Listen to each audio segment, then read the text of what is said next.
Bonsoir à toutes et à tous et bienvenue dans ce live Twitch spécial Mois de l'Imaginaire des éditions Glénat.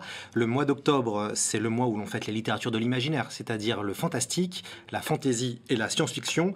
Et cela tombe bien, car Glénat a fait un catalogue disponible dans toutes les bonnes librairies et vous pouvez trouver tous les titres que Glénat a produits en imaginaire. Excellent catalogue, mais je ne me suis pas encore présenté. Je suis L'Œil de Chéri, je suis journaliste pour le podcast et j'anime le podcast C'est plus que de la SF et le podcast C'est plus que de la fantaisie. Je vais avoir la chance et le plaisir d'animer 5 soirées exceptionnelles avec des monstres de la bande dessinée et de la littérature. Vous retrouverez une soirée spéciale métaux avec Yves Grevet et la journaliste Lucie Kosmala le jeudi 13 octobre, une soirée spéciale Phobos avec Victor Dixon et l'influenceuse Audrey la souffleuse des mots le 17 octobre. On aura ensuite une soirée fantastique avec Olivier Ledroit et Alt 236 le 20 octobre et on conclura tout ça le 27 octobre avec une soirée spéciale Space Opéra avec Didier et Lise Tarquin. Avant de saluer les invités sur le plateau, je vais déjà faire une belle dédicace à nos amis du chat. Merci à ceux qui nous regardent pour ce live et qui vont, j'espère, participer. Et restez bien jusqu'au bout car nous allons faire un beau concours à la fin de l'émission et il y aura des chouettes cadeaux à gagner.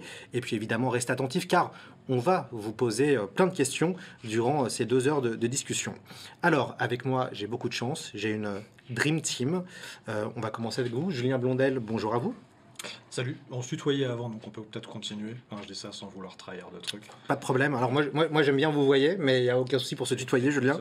Julien est le scénariste, tu es le scénariste d'Elric, merveilleuse série des éditions Glénat. Il s'agit d'une saga en 4 volumes que tu as réalisée avec Didier Poli, Robin Recht, Jean Bastide, Jean-Luc Cano et Julien Tello.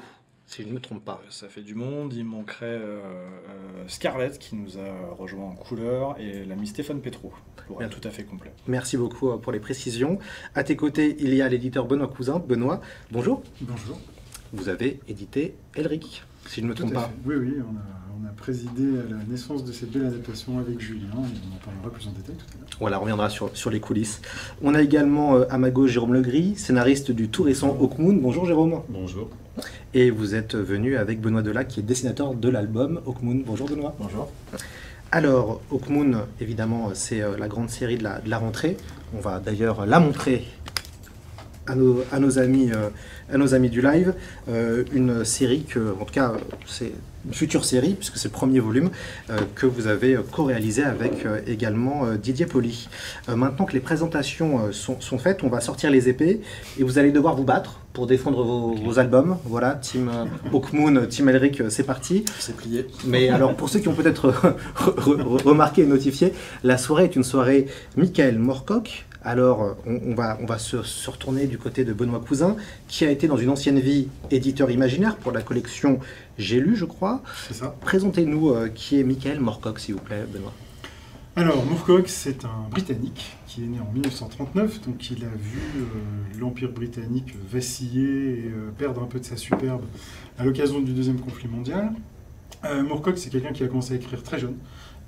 Quelqu'un qui était passionné par les pulps et qui très jeune a pris la plume pour donner un peu sa version de personnage, enfin du rythme un peu pulp de feuilleton. Très vite, il est aussi devenu rédacteur en chef de revue. Il a entre autres animé une fameuse revue New Worlds en Angleterre qui a pas mal révolutionné la science-fiction, qui l'a un petit peu fait bouger de ses fondamentaux un petit peu poussiéreux pour aborder des sujets beaucoup plus en phase avec l'époque. Il est contemporain en ça des Brian Aldiss ou James Ballard, des gens comme ça. Il a été le premier à publier John Brunner ou Roger Zelazny, qui étaient des petits aspirants à la SF à l'époque. Parce que quelqu'un qui a une grosse activité, donc à la fois en tant qu'éditeur et en tant qu'écrivain. Souvent d'ailleurs, pour compenser les pertes de sa revue, il écrivait beaucoup et il a été le premier à le reconnaître, il continue à le reconnaître. Il a fait beaucoup de productions alimentaires qui lui permettaient de gagner des sous pour renflouer sa revue et maintenir à flot son activité d'éditeur. Et puis c'est quelqu'un qui s'est très vite imposé dans le domaine des littératures de l'imaginaire, qui a énormément fait de la fantaisie, différents types de fantasy, ce qu'on pourrait appeler, sans trop jargonner, de la dark fantasy avec Elric, de la science fantasy avec Hawkmoon, qui a aussi été précurseur du steampunk, parce que mine de rien, à la fin des années 60 ou au début des années 70, je ne sais plus exactement, il publie le Nomade du temps, qui est une des premières séries à poser les jalons en fait, de ce qui deviendra le genre steampunk en tant que tel. Et puis il y a une autre facette aussi dans l'œuvre de Moorcock, au-delà du feuilletoniste, je dirais, et qui aime se positionner dans les différents sous-genres de l'imaginaire. Il y a entre guillemets l'aspirant à la grande littérature, ce qui fait de temps en temps, c'est un pas de côté qu'il fait rarement, mais qui fait de temps en temps avec Mother London par exemple, ou avec ses récentes publications de ses mémoires qui sont sorties uniquement en Angleterre, qui sont toujours pas traduites en France à ma connaissance, et où le projet de départ était de raconter son histoire.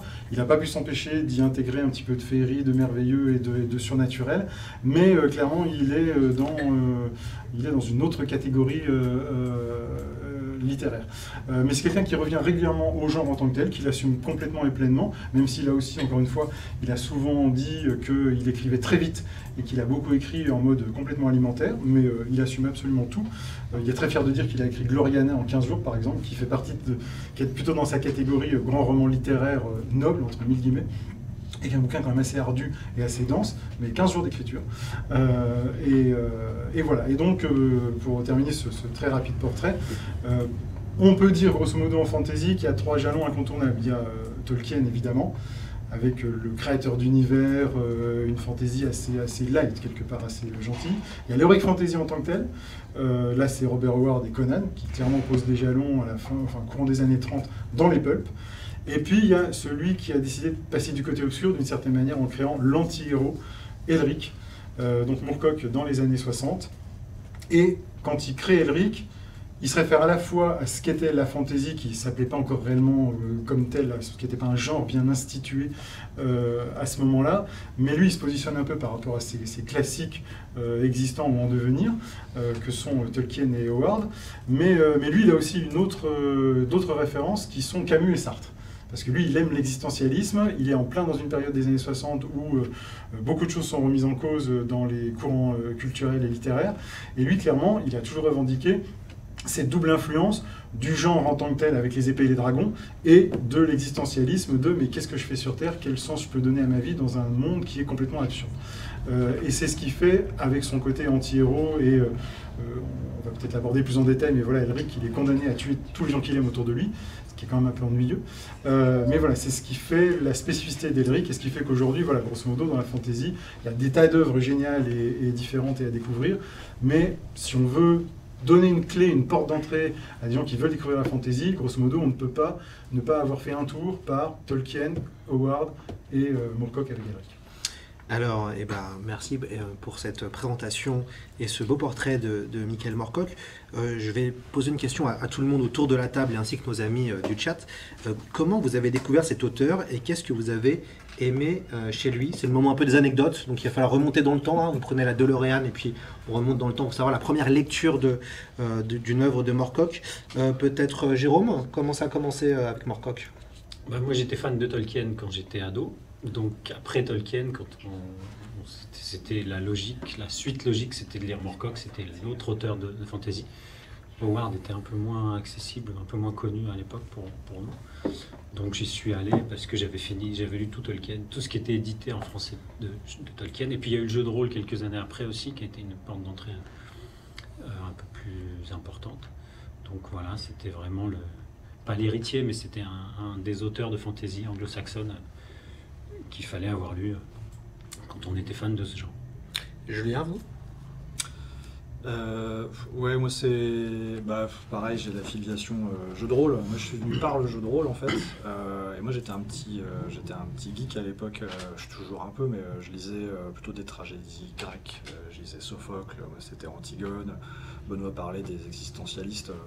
J'étais pas encore en études de lettres, mais j'y allais tout droit et je lisais plutôt des romans quoi. Et quand tu découvres, quand on te dit au club de jeux de rôle, attends, faut que tu lises ça, ça va te plaire, tu peux avoir de la tragédie grecque, du Shakespeare, avec des dragons. Quand tu es adolescent, c'est un peu ce que tu peux imaginer de mieux en fait. Et moi, c'était la rencontre avec ce qui est, comme disait Benoît, un des derniers monstres sacrés de la littérature de genre, quoi. Au-delà de la fantaisie pure et dure, c'est un des derniers auteurs qui a vraiment créé, façonné, inspiré et tout. Et la première rencontre avec Elric, quand tu as 11-12 ans, je crois, maximum, tu te rends compte qu'on peut lire des choses qui te parlent à ton adolescent de toi de l'époque, et que derrière, il y a ton adolescent de toi de rôliste avec les royaumes, les univers, quoi. Et c'est vraiment une découverte d'un genre littéraire, en plus d'une rencontre avec un personnage écorché, les cheveux longs, qui se prend la tête, qui était marquante à l'époque. Ouais. Benoît? Ben, moi, c'est le tome 1 de la BD en fait qui m'a fait découvrir Elric. Et après, j'ai pris les romans, donc j'ai lu les romans par la suite. Et pour Hawkmoon, c'est quand Jérôme m'a appelé pour me proposer d'être dans l'aventure, où là, je me suis posé et j'ai commencé à lire tout ce qu'il avait écrit. Mais c'est vrai que je lis très peu de BD, et quand le tome 1 est sorti, j'ai pas trop hésité pour l'acheter, et j'ai fait la suite, et du coup, ça m'a permis de découvrir l'univers. Alors vous qui avez découvert l'auteur un peu sur le tard, est-ce que ça vous a plu de lire Elric et puis après Hawkmoon? Alors j'avais énormément lu avant, que ce soit de la fantasy ou l'heroic fantasy, et c'est vrai que c'est assez bizarre de le découvrir après, parce qu'en fait on se rend compte qu'il a influencé énormément d'auteurs par la suite, et on pourrait penser qu'en fait ce qu'on découvre a une espèce de déjà-vu, alors qu'en fait c'est lui qui a inspiré tous les autres après. Donc il faut juste se le remettre en mémoire et dire que c'est par sa création que tous les autres après ont fait leur univers par la suite. Et vous Benoît alors, la première fois avec Moorcock? Alors la première fois littéraire, elle arrive très tard, parce que la vraie première fois, elle arrive par le jeu de rôle aussi. Je suis un vieux rôliste. Et en fait, on remonte aux années 80 avec la DeLorean, et à l'époque c'est Donjons et Dragons, c'est l'Appel de Cthulhu, et très vite il y a aussi les jeux, je dis les jeux parce qu'il y a un jeu sur Elric et un jeu sur Hawkmoon qui sortent de manière assez rapide chez Oriflamme à l'époque, qui était un petit éditeur de jeux de rôle qui nous a tous fait rêver, en tout cas l'équipe de joueurs à qui j'étais et moi. Et en fait la découverte du monde, des mondes de Moorcock passe par le jeu de rôle d'abord et avant tout, et pas par la littérature, parce que l'équipe de joueurs avec qui j'étais, notre maître de jeu à Stormbringer et à Hawkmoon, nous interdisait de lire les bouquins, parce qu'il y avait trop d'éléments de background qui auraient vendu la mèche de scénarios qui comptaient nous faire jouer. Donc voilà, c'était autant pour jouer à l'Appel de Cthulhu, on pouvait lire Lovecraft sans aucun souci, et je m'en suis pas privé, autant sur Moorcock, il y avait un interdit, parce que voilà, ça révélait trop de choses. Alors j'ai cette un peu particularité bizarre, que je pense connaître pas trop mal l'univers de Moorcock, pour l'avoir arpenté et vécu en vrai, d'une certaine manière. J'ai arpenté les jeux de royaume, j'ai arpenté l'Europe du tragique millénaire dans des quantités de scénarios de jeux de rôle avec mes copains. J'ai prié les dieux du monde de Moorcock en vrai dans des parties endiablées. Et en fait, je suis venu à la littérature que beaucoup plus tard, quand malheureusement l'âge aidant et l'éclatement des vies des différents membres du club de jeux de rôle avait fait que les parties étaient beaucoup moins régulières. Donc là, j'ai pu me plonger dans la littérature en tant que telle, mais ça a été vraiment tardif. Bon, on va revenir sur l'aventure Elric, hein, tous les deux ou tous les trois, mais on va donner du travail à Benoît. Benoît est venu avec des amis qui sont son matériel à faire du dessin, et ça tombe bien puisque Benoît va faire un beau dessin qu'on pourra gagner à la fin de ce live. Donc on va le laisser travailler tranquille, et pendant ce temps-là, nous, on va commencer à discuter et on va revenir sur l'aventure Elric. Comment tout cela a débuté? Qui a eu l'idée en premier? De Elric, c'est Michael Moorcock dans les années 60. Ouais, alors, on avait compris. Ouais, non, mais je suis pas toujours drôle. Non, sur ce projet de BD, moi j'ai reçu un coup de fil de Benoît. J'avais arrêté la bande dessinée, il me dit tiens, on discute d'un truc qui pourrait te plaire, on a obtenu les droits, et j'ai appris ensuite que c'était une discussion qu'ils avaient eue avec Didier Poli, qui est vraiment à l'origine, je pense, en termes d'envie de créer sur ce projet. Avec cette envie de s'attaquer à un ou des monuments de la fantasy, mais à la française, un peu autrement, avec un regard un peu plus moderne, mature, sans faire juste un hommage, mais vraiment voilà, d'en faire un truc. Et puis il y a cette fibre, je pense qu'on la sent bien, on a dû dire jeu de rôle plus souvent que littérature là, depuis le début, il y a cette fibre jeu de rôle où c'est vrai qu'en plus de connaître le personnage, les nouvelles, sa vie, etc. On connaît aussi l'univers par le jeu, et on avait une espèce d'évidence, quoi, un côté très familier avec cet univers d'Elric. On se retrouve avec 3 rôlistes à commencer à discuter d'un projet de BD sur Elric chez Glénat. Oui, c'est ça, effectivement. Quand je suis arrivé chez Glénat, ça remonte déjà un petit moment. Un jour, on était avec Didier Poli et la discussion vient sur les grandes œuvres littéraires qui mériteraient une chouette adaptation en BD. Ou parce qu'il n'y en a jamais eu, ou parce que ce qui existe n'a jamais été totalement convaincant. Ce qui est le cas d'Elric, une malédiction ou une bénédiction pour Moorcock, c'est selon le point de vue, c'est que par rapport à Tolkien ou à Howard dont je parlais tout à l'heure, c'est qu'il n'y a pas eu d'adaptation graphique qui est marquée. Conan, pour le meilleur ou pour le pire, c'est Schwarzenegger dans l'esprit de tout le monde. Tolkien, il y avait déjà des graphistes importants, les John Hall, les Alan Lee, puis après il y a évidemment la trilogie de Jackson. Moorcock n'a jamais connu ça en fait. Il n'y a jamais eu d'adaptation audiovisuelle, et il y a eu des comics, un peu anciens par Craig Russell, qui sont pas honteux du tout, mais un petit peu datés aujourd'hui, et les dernières vies du personnage en comics, c'était franchement pas marquantes. Donc on pouvait arriver avec une page relativement blanche, et donc on avait cette discussion avec Didier sur voilà, qu'est-ce qu'il y a comme chouette univers qu'on pourrait adapter. Le premier nom qu'il me dit, c'est Hyperion de Dan Simmons. Ça serait super génial. Bon, et comme j'ai la... C'est vrai, d'ailleurs. Facile. C'est vrai. C'est vrai. Facile. Moi, j'aurais dit Dune personnellement. Mais comme j'ai la chance de... Enfin, comme j'ai eu une vie d'éditeur de littérature, où je connais un petit peu ce monde-là, les agents des auteurs et tout ça, je savais que ce serait compliqué, parce que Simmons, c'est quand même très cher. C'est quelqu'un qui a été longtemps francophile et puis qui a un peu viré de bord après. Donc, c'était potentiellement compliqué. Et le deuxième nom que me cite Didier, c'est et puis Elric quand même, ça a fait toute ma jeunesse, les jeux de rôle encore une fois, donc ce serait formidable. Et là je lui réponds, là c'est exactement l'inverse de Dan Simmons. On est face à un auteur qui est relativement facile à atteindre, très francophile, qui en plus vit en France une bonne partie de l'année, et ça tous les ans. Et en plus son éditrice chez Pocket, puisque la majeure partie des œuvres de Moorcock sont publiées chez Pocket en poche en France, c'est quelqu'un que je connais bien, donc par qui je peux avoir le lien assez direct avec Moorcock lui-même. Et donc l'étape suivante, ça a été que je prenne rendez-vous avec Moorcock pour lui dire, voilà, on est juste des petits Français, donc on garantit pas, on n'est pas Hollywood, qui est le rêve un peu de toutes les adaptations. On n'est que des petits Français qui faisons de la BD, mais on a pour nous d'être des passionnés, d'avoir envie de faire quelque chose d'assez fidèle, et donc d'avoir envie de tenter l'aventure. Est-ce que vous nous donnez votre bénédiction? Et Moorcock a dit oui.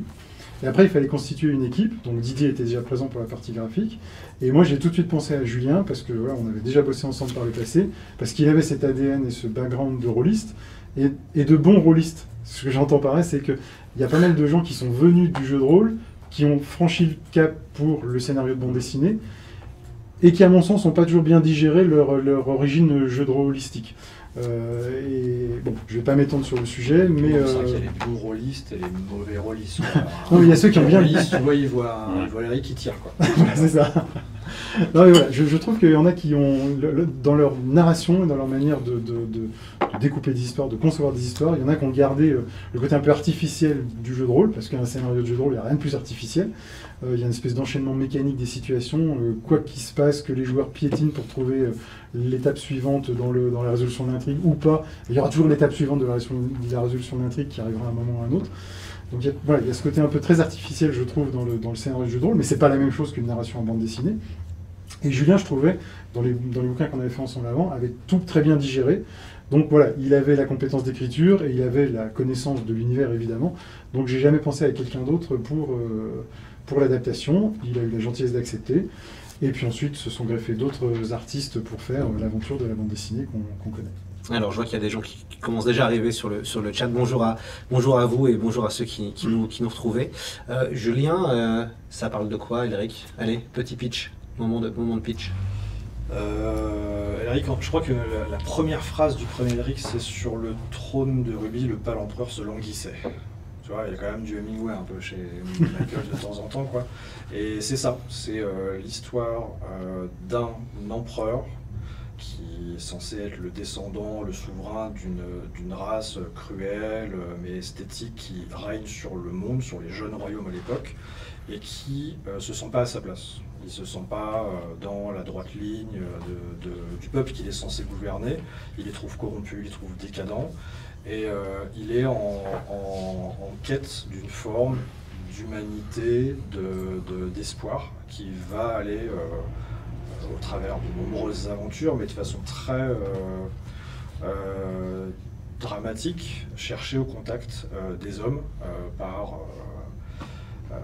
le biais des nouvelles. On sent qu'il y a, à la différence, là on parlait du jeu de rôle, à la différence peut-être de Howard, parce qu'on ne va pas comparer Elric et Conan, même si c'est des négatifs en fait. Conan c'est une nouvelle, une aventure, à un endroit, avec des adversaires, une rencontre. Il n'y a pas ce fil rouge, un peu très série de télé, un peu voilà, pièce de théâtre, théâtral que tu as sur Elric, où tu sens que dès le début ça va être la destinée tragique d'un trio de personnages, puis d'un personnage seul. C'est Shakespeare avec des dragons et des seigneurs du chaos en fait. Tu as vraiment les deux, je trouve. Il y a eu 4 volumes sortis chez Glénat. Ça a très bien marché, plus de 120 000 exemplaires vendus. Comment vous expliquez, Benoît, le succès d'Elric en bande dessinée? C'est marrant parce qu'au moment où, alors, comme on le disait, c'est une espèce de rencontre de projet d'éditeur et de projet d'auteur. C'est-à-dire ça vient d'une envie d'auteur.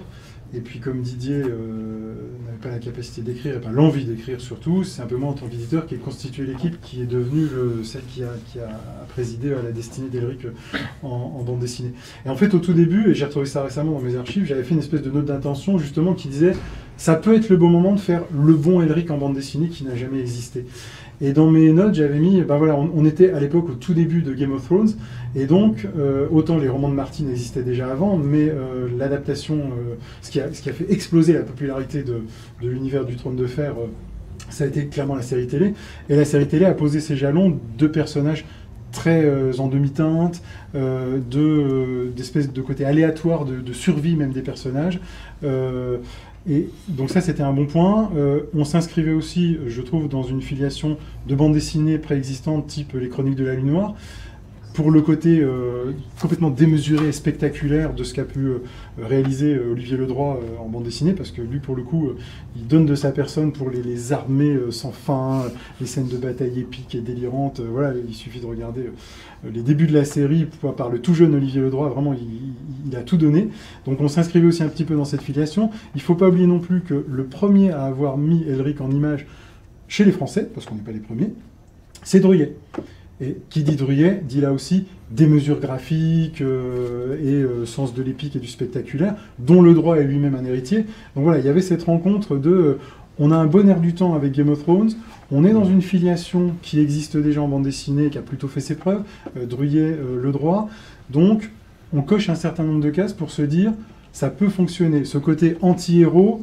bon, et puis il y a aussi le côté, on était aussi à l'époque des Twilight et des choses comme ça, donc là, le côté dark, le côté un peu émo qu'on retrouvait dans la musique, et on a des costumes dans Elric qui sont très mi-émo, mi-sadomaso. Donc voilà, il y avait un certain nombre d'échos graphiques ou d'ambiance, d'air du temps dans la culture populaire qui faisait que ça pouvait fonctionner. Après... il faut reconnaître, je trouve que, je dis ça en toute humilité, que les auteurs ont fait un super boulot, que graphiquement ça avait une patte d'enfer. Le duo Robin Recht, Didier Poli, il était parfaitement complémentaire sur le tome 1. Et il s'est poursuivi ensuite avec les différents binômes d'auteurs, puis auteur solo, Julien Tello sur le 4e, qui se sont relayés sur la série. Mais au tout début, en tout cas, c'était Didier qui était donc celui qui avait eu l'envie de la série initiale, mais qui est un pur produit de Disney. C'est quelqu'un qui vient de l'animation et qui a fait ses classes chez Disney. Donc animation, il aime le travail d'équipe. Disney, il est le premier à le reconnaître, il a un dessin un peu rond. Donc pour Elric, il fallait quelque chose quand même d'un peu plus âpre, d'un peu plus sauvage, d'un peu plus méchant, d'un peu plus violent. Quelque chose qu'il savait ne pas avoir dans son dessin, et c'est pour ça qu'on a mis Robin dans l'aventure, qui lui, pour le coup, avait beaucoup plus cet ADN de dessinateur qui se lâche et qui a un côté brut, un peu âpre, encore une fois. Et puis Jean Bastide est arrivé sur les entrefaites pour mettre en couleur l'album. Et lui, pour le coup, c'est pas du tout un fan de Moorcock, alors que tout le reste de l'équipe, c'était des purs fans de Moorcock. Jean, lui, c'était quelqu'un qui, à cette époque de sa carrière, se posait beaucoup de questions sur son devenir de dessinateur, parce que c'est un dessinateur et un excellent dessinateur avant tout, et qui donc faisait une petite parenthèse de mise en couleur. Il se posait des questions sur son travail perso, donc il faisait ce petit moment de réflexion en faisant juste de la couleur. Et il a trouvé l'univers intéressant, il était disponible, il aimait le reste de l'équipe à titre humain, ça fonctionnait très bien. Et en plus, comme il était lui-même dessinateur, il avait le feu vert de ses petits camarades pour retoucher les dessins si jamais il estimait qu'il pouvait enrichir. Donc il y avait ce côté, cette émulation entre tout le monde qui a amené vers un tome 1 qui a été assez remarqué, et la cerise sur le gâteau, c'était surtout la couverture. Là, la couverture aussi, elle faisait un peu écho à Game of Thrones, Un air du temps, à Conan d'une certaine manière, parce que cette image du souverain se posant des questions sur son trône, elle marche à tous les coups, quelque part. On va la montrer d'ailleurs, donc, elle est juste là, on peut la prendre. Attention, tout peut s'écrouler. Donc là, voilà, les centre-cages. la couverture était quand même très réussie. Et à l'arrivée, voilà, c'est plein de heureux hasards. Il n'y avait rien de très calculé, mais ça a été plutôt bien fait et bien organisé. Et moi, je n'ai jamais entendu de plus beaux compliments sur Elric que des lecteurs dire « J'ai été attiré par la bande dessinée parce que la couverture était super et parce qu'en la feuilletant, c'était de la chouette BD qui honorait sa promesse de spectaculaire, d'épique, de fantaisie de haut niveau. » Et puis, une fois avoir lu la bande dessinée, ah bah tiens, j'ai découvert qu'au départ, il y avait des romans, il y avait un monsieur Michael Moorcock que je connaissais pas du tout. Là, franchement, quand vous entendez ça comme éditeur, moi, j'étais aux anges. Je pense qu'il y a un truc aussi, excuse-moi, par rapport à Elric, vraiment, on va en parler, et je pense que sur Hawkmoon, ce sera la même chose. C'est déjà, on est à un moment où les gens vont chercher des histoires dans des univers de genre. Game of Thrones, c'est un très bon exemple. Les gens vont de plus en plus, je parle du grand public, des gens qui ne connaissaient pas Moorcock avant ou d'autres séries. Et il y a aussi, particulièrement chez Elric, le fait que ce personnage, les gens le connaissent. Il a été suffisamment, comme on dit, quand on n'assume pas, on fait des hommages. Voilà, il a vraiment infusé une grosse partie de la fantaisie. Les gens connaissent spontanément, ils savent pas trop d'où, mais cet albinos avec son épée noire, ils l'ont déjà vu quelque part. Et ça a permis à des lecteurs qui avaient entendu le nom Elric, qui n'avaient pas lu les romans, de s'y replonger, parce que la BD est une vraie porte d'entrée pour aller dans des œuvres qui déjà sont finies ou qui sont longues, quoi. Tu peux facilement rentrer, et ça leur a donné envie de lire. Et nous, on est aussi très heureux parce qu'on est fan de ce personnage et de cette saga, et on sait que les fans de la première heure, dont les rôlistes, et puis on a eu la chance que Michael lui-même adouble le premier tome, parce qu'on savait qu'il aimait vraiment. On est ravis d'avoir permis à la fois à des gens qui le connaissaient de le retrouver autrement, et à des gens qui ne le connaissaient pas de le découvrir et d'avoir envie de lire les romans par la bande dessinée. Voilà. D'ailleurs, un commentaire dit « Le Paperman, on ne parle pas assez de Moorcock, qui est pourtant un pilier de la fantasy ». C'est totalement vrai, hein. C'est surtout Tolkien qui tient le haut de l'affiche, ce qui est aussi normal pour l'ensemble de son œuvre, mais c'est vrai que Moorcock est un petit peu oublié. Et je précise, que Moorcock nous a dit aussi qu'une fois la bande dessinée lancée, les ventes de fonds de ces bouquins sont remontées. Donc il y a un cercle vertueux qui s'est mis en place, qui était vraiment bien, voilà, parce que tout effectivement, Paperman a raison, tout vient de Moorcock et il faut rendre à César ce qui est à César. Et Jérôme, votre réaction sur les Elric by Glénat? Bah nous, quand on nous a proposé Hawkmoon, il fallait qu'on s'inscrive dans la lignée qui était déjà, c'était très, comme l'a dit Benoît, très haut niveau de qualité. Le tome 1, le tome 2, le tome 3 n'était pas sorti quand on a commencé. Donc c'était vraiment une réussite. Moi qui avais joué à Elric, qui avait lu les romans en tant que fan de la première heure en France, en tout cas, je me suis complètement retrouvé. J'ai trouvé ça hyper cinématographique, hyper Hollywood. C'était vraiment très bien foutu. Et donc ça nous a donné envie d'essayer de suivre le sillon qu'ils avaient creusé, en étant fidèles à la fois à l'œuvre de Moorcock, mais aussi à l'univers graphique qu'ils avaient déblayé, parce que c'est eux qui ont fait le travail. Je pense qu'on n'aurait pas fait la même chose s'ils n'avaient pas existé avant nous. Et donc ça a été très inspirant, et ça reste une BD de très haut vol aujourd'hui en Heroic Fantasy. Benoît? Oui. Je vous coupe pendant le dessin, juste pour quelques mots sur la BD Elric. Comme je disais tout à l'heure, c'est vrai que j'ai beau être dessinateur de BD, je consomme beaucoup plus de comics que de BD. Tout simplement parce que j'ai du mal à déconnecter quand j'ouvre une BD du travail. Et c'est vrai que quand j'ai vu le tome 1, en fait, j'ai vu la couverture, je me suis même pas posé, j'ai ouvert vite fait, j'ai fait on va prendre. Je suis à peu près sûr à 100% que ça devrait convenir à ce que j'apprécie. Et c'est vrai que après, le plus long a été l'attente d'avoir la suite, et donc j'en ai profité pour lire les bouquins. Et c'est vrai que même graphiquement, je l'ai bouquiné, je l'ai étudié, j'ai regardé comment ils faisaient, comment ils avaient conçu les pages, comment l'ancrage aussi était fait, parce qu'il y avait énormément de choses intéressantes à voir et à essayer de comprendre. Donc c'est une BD que les 4 tomes en fait que j'ouvre régulièrement, que je feuillette régulièrement parce que ce soit au niveau de la mise en scène, du dessin, de l'ancrage, de la couleur, il y a des choses qui me parlent. C'est-à-dire que quand je vois ça, pour moi c'est naturel de me dire c'est comme ça qu'il faut faire. Donc ça reste une des BD qui reste sur ma Bible, voilà, que je le bouquine régulièrement et que je regarde avec plaisir et que je relis avec plaisir.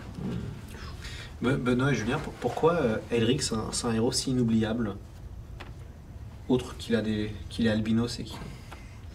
Alors, c'est une icône en fait, il y a un moment où ça devient une icône, déjà en termes graphiques, juste par sa description, il se pose, il y a des fois des rencontres, il y a des évidences, il y a des personnages comme ça qui marquent, parce que graphiquement, même avant d'être dessiné, sa description, un albinos aux cheveux blancs avec une épée noire, c'est un anti-héros aussi, il dénote par rapport à ce qu'il y avait à l'époque, et il continue de dénoter à tel point qu'il y a beaucoup de gens qui vont s'en inspirer, que ce soit sur The Witcher, sur Berserk, sur Prince Nuada, voilà.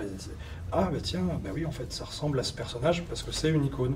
Il y a des grands, je sais pas, tu prends Dracula, voilà, tu peux pas faire un vampire sans d'une certaine façon te positionner par rapport à Dracula, c'est impossible, ou par rapport à Anne Rice quoi.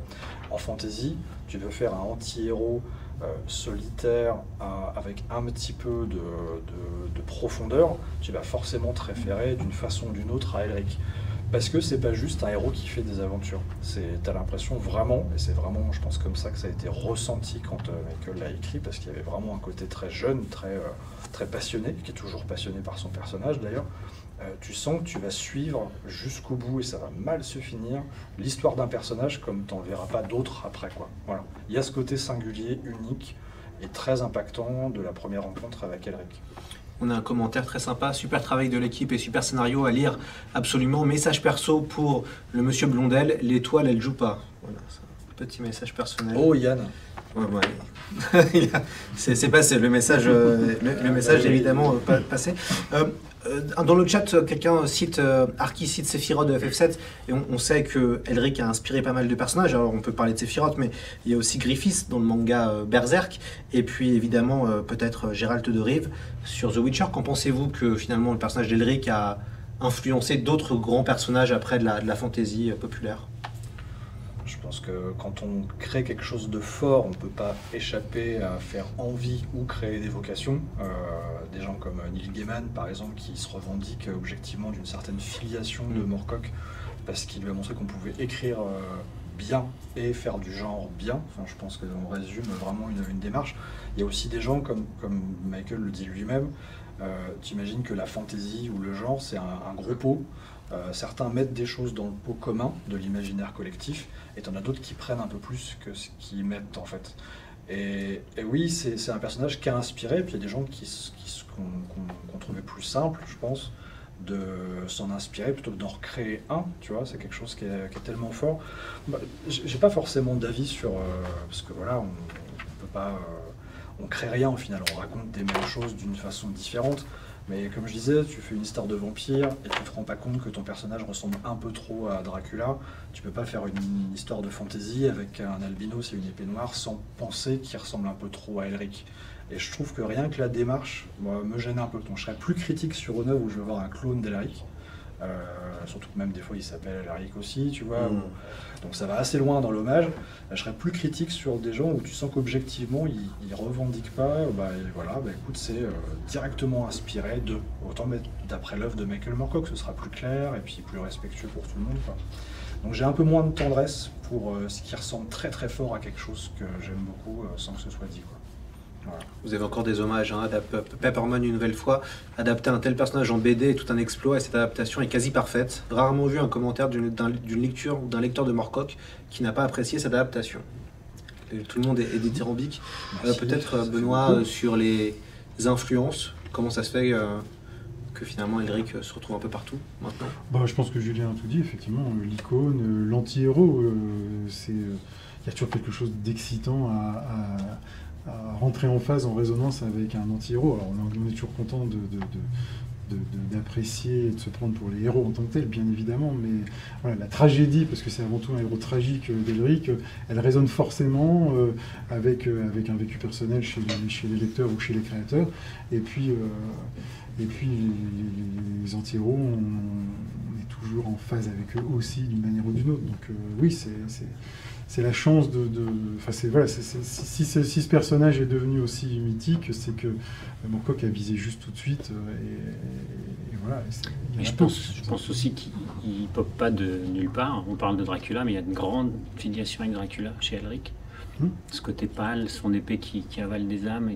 Donc je pense qu'il est aussi dans une continuité de construction inconsciente de personnages. Et sans Dracula, il n'y aurait pas Elric. Donc je pense que c'est ce qui fait aussi la force de ce héros, c'est qu'il s'inscrit dans une histoire narrative, fantastique, gothique, et qu'il est dans la continuité de tout ça. Et ben ça tombe bien, Jérôme, on va passer à la partie Hawkmoon de notre émission, sur les coulisses de ce projet. Et ben d'ailleurs, comment ça a commencé, Hawkmoon? Jérôme, puis après Benoît. La BD? Ouais. C'est un coup de fil de mon éditeur, qui n'est pas Benoît Cousin, sur Hawkmoon, qui est Cédric Ilan, chez Glénat, qui m'a appelé. Elric était sorti, le tome 1, je crois que le tome 2 n'était pas sorti encore, quand on a commencé à réfléchir.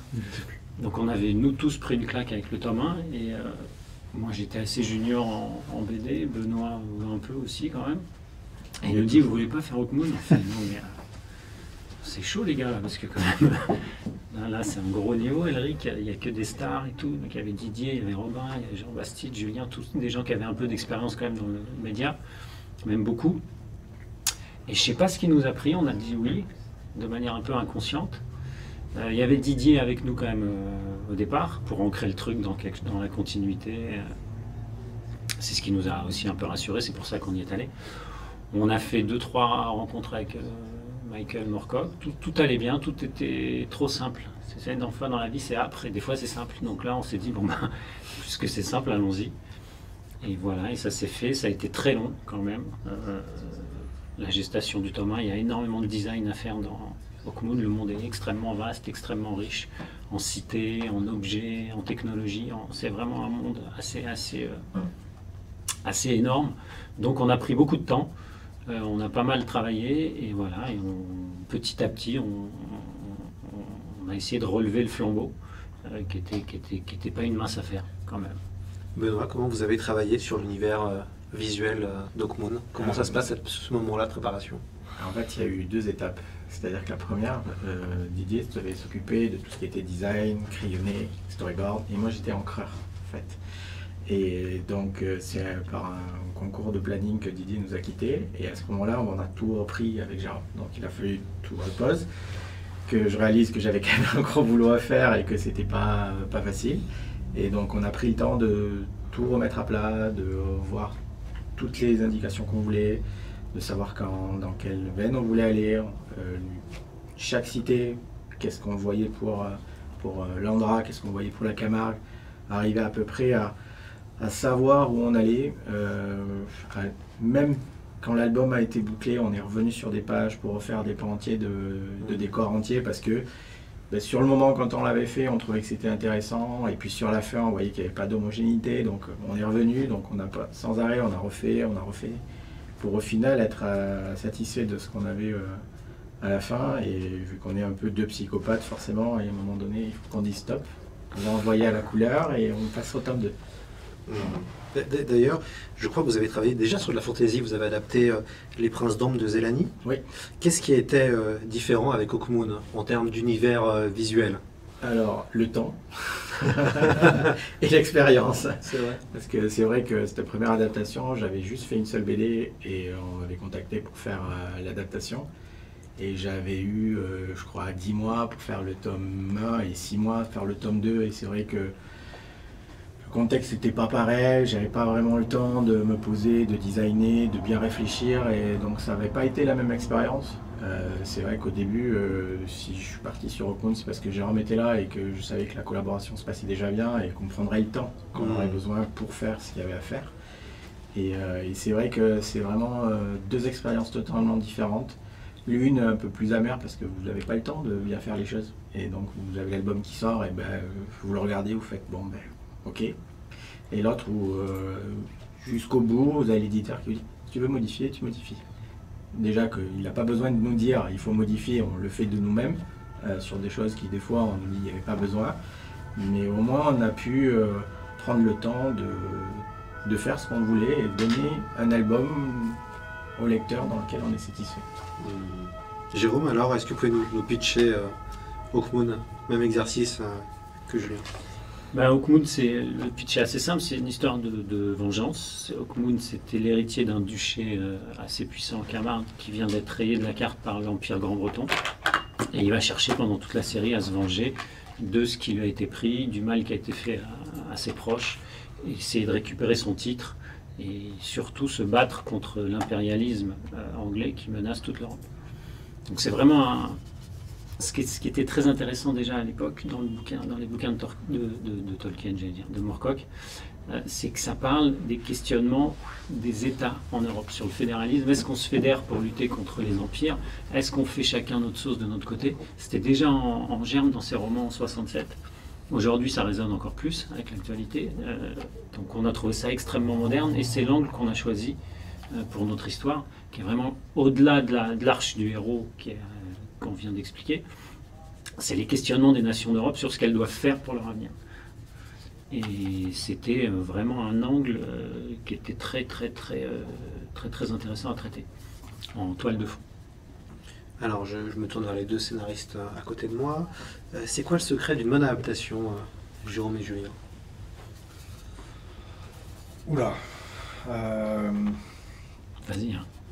Je rebondirai. Je réfléchis en même temps. Il n'y a pas de secret. Je pense qu'il faut vraiment comprendre ce qu'on adapte, comprendre pourquoi ça a été fait comme ça, comprendre pourquoi ça nous parle, pourquoi ça parle aux gens. Parce que dans l'adaptation, c'est une forme de création.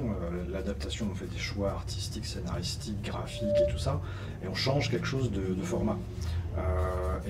En scénariste, je le dis souvent, on fait un métier qui est technique en fait. On ne fait pas un métier qui est créatif ou artistique. Tant que ça, notre métier, c'est de trouver les angles, la façon de dérouler l'histoire qui peut-être à l'origine sur des romans et quel choix on va faire pour en restituer une bonne histoire en bande dessinée qui se lit différemment, qui parle aux gens différemment, qui n'a pas les mêmes contraintes graphiques. Je pense que s'il y a une clé pour moi indispensable, c'est même pas forcément d'aimer ce qu'on adapte. Moi je prends l'exemple du Conan, j'ai eu la chance de faire un Conan alors que j'étais pas lecteur de Ward, j'étais pas fan de Ward, le personnage de Conan ne me parlait pas. Et tu le découvres en le lisant et quand tu commences à comprendre ce que tu adaptes, tu peux essayer de l'adapter correctement. Tu peux essayer de ressortir ce qui toi te parle ou te paraît essentiel, sans l'affect de dire c'est ma Madeleine de Proust d'adolescente, comme moi ça a été Elric par exemple, ça m'a beaucoup accompagné. Essayer de rester un peu objectif et de dire ça c'est fondamental, ça on ne peut pas le trahir, ça il faut le raccourcir. Et tu passes d'un format à l'autre et tu essaies de restituer ce que toi tu as reçu en lisant l'histoire.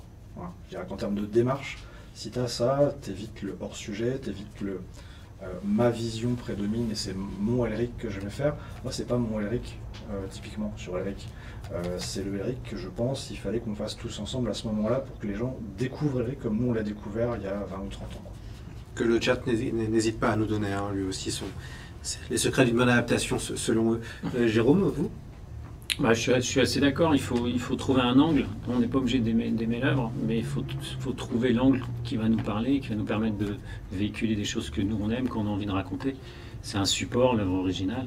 Après, il faut être fidèle. Moi, j'aime bien l'idée de, je ne sais plus quel auteur disait, on a le droit de faire un enfant à une œuvre, donc de l'adapter, de la tordre, surtout que Hawkmoon, ça a été écrit en 67, donc ça fait quand même un petit bail. Donc la société n'était pas la même, les problématiques n'étaient pas la même. La manière de traiter les héros n'était pas du tout la même. Aujourd'hui, ça change beaucoup. Donc il fallait intégrer tout ça. Et comme c'était un monument de la fantaisie, l'exercice d'adaptation, que j'ai pas fait souvent en tant que scénariste, était vraiment intéressant. Il y avait une page vraiment assez vierge pour ce travail. Je m'adresse maintenant à Benoît, en mode éditeur. C'est quoi le secret d'une bonne adaptation en BD? Je trouve que ce que nos deux scénaristes ont dit est très sensé. Moi, j'ajouterais juste une chose, parce que j'en ai déjà pas mal discuté avec des auteurs, certains d'ailleurs ayant été un petit peu choqués par ce que je leur disais. Une bonne adaptation, c'est une bonne trahison, parce que ce sera jamais strictement fidèle. On n'est pas... Moorcock, j'ai une petite anecdote là-dessus. Moorcock, qu'on a la chance de rencontrer de temps en temps quand il est de passage en France. Un jour, j'avais rendez-vous avec lui pour lui montrer les pages du tome 3.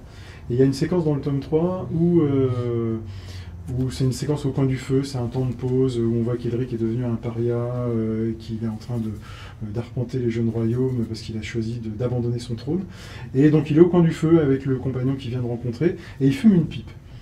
Et je montre les pages à Moorcock et je le vois qu'il se crispe, il commence à trembler, mais vraiment, c'est pas une image, hein, il tremble physiquement vraiment. Et il me dit, c'est pas possible, le personnage qui fume sa pipe au coin du feu, c'est le Hobbit dans Tolkien, c'est tout ce que je déteste. Et j'essayais de lui dire, c'est la vision des auteurs, c'est pas si grave, il n'y avait aucune référence tolkienisante qui était prévue ni quoi que ce soit, mais ça l'a complètement crispé. Et effectivement, moi, quand j'ai découvert Elric, c'était par les vieux volumes de la collection Pocket, et il y avait cette phrase en 4e de couve qui était géniale et qui nous a fait fantasmer pendant des années, c'était Flaubert a commencé avec Salammbô, et Moorcock a commencé avec Elric et Hawkmoon. Et qui dit Flaubert dit forcément, on pense à la fameuse phrase Madame Bovary, c'est moi. Et bien, Elric, c'est Moorcock, vraiment. Il l'a créé quand il avait lui-même une petite vingtaine d'années, et encore aujourd'hui, en écrivant Elric, il se projette complètement. Il est Elric, donc il a son Elric à lui, et qu'on n'atteindra jamais, même avec la plus belle fidélité du monde, on n'y arrivera jamais parce qu'on n'est pas dans sa tête et on n'a pas le même ressenti, le même background, le même vécu. Donc nous, on ne pensait pas être hérétique en montrant Elric fumant sa pipe au coin du feu. Lui, ça a été un truc qu'il n'a pas du tout cautionné. Bon, ça va, c'est un petit détail anecdotique, mais en tout cas, c'est assez révélateur. C'est-à-dire qu'il y a toujours une part de trahison dans l'adaptation. Après, tout ce que Jérôme et Julien ont dit est très juste. Il faut trouver son angle, il faut trouver ce qui résonne avec soi, ce qui peut résonner avec le monde, avec une certaine vision de la culture populaire et tout ça et tout ça. Mais voilà, il faut assumer aussi une part de trahison qui est, je pense, vraiment nécessaire. Alors Julien, ça fait quel effet d'apprendre qu'on a fait souffrir son auteur préféré? Écoute, il y a vraiment deux aspects, parce que je pense qu'à partir du moment où tu t'attaques à une œuvre, on nous a assez rabâché en études de lettres au lycée, l'auteur veut dire que, alors qu'en fait on n'en sait rien, tu vois. Et là, on avait à la fois la chance d'avoir de temps en temps accès à l'auteur, parce que déjà c'est quelqu'un, c'est précieux de pouvoir passer du moment à discuter de politique et de fantasy et de littérature avec Michael et Linda Moorcock, mais au-delà de ça, je pense qu'il y aurait un écueil à essayer de restituer la vision d'un auteur, quel qu'il soit, déjà parce que c'est la sienne, elle est unique, c'est un ressenti, ensuite parce qu'elle évolue. Je pense que la vision d'Elric, au moment où Michael commence à écrire dessus, et des années après, même des époques plus tard, elle a peut-être changé en même temps que lui, donc son attachement, il n'a pas changé à son personnage.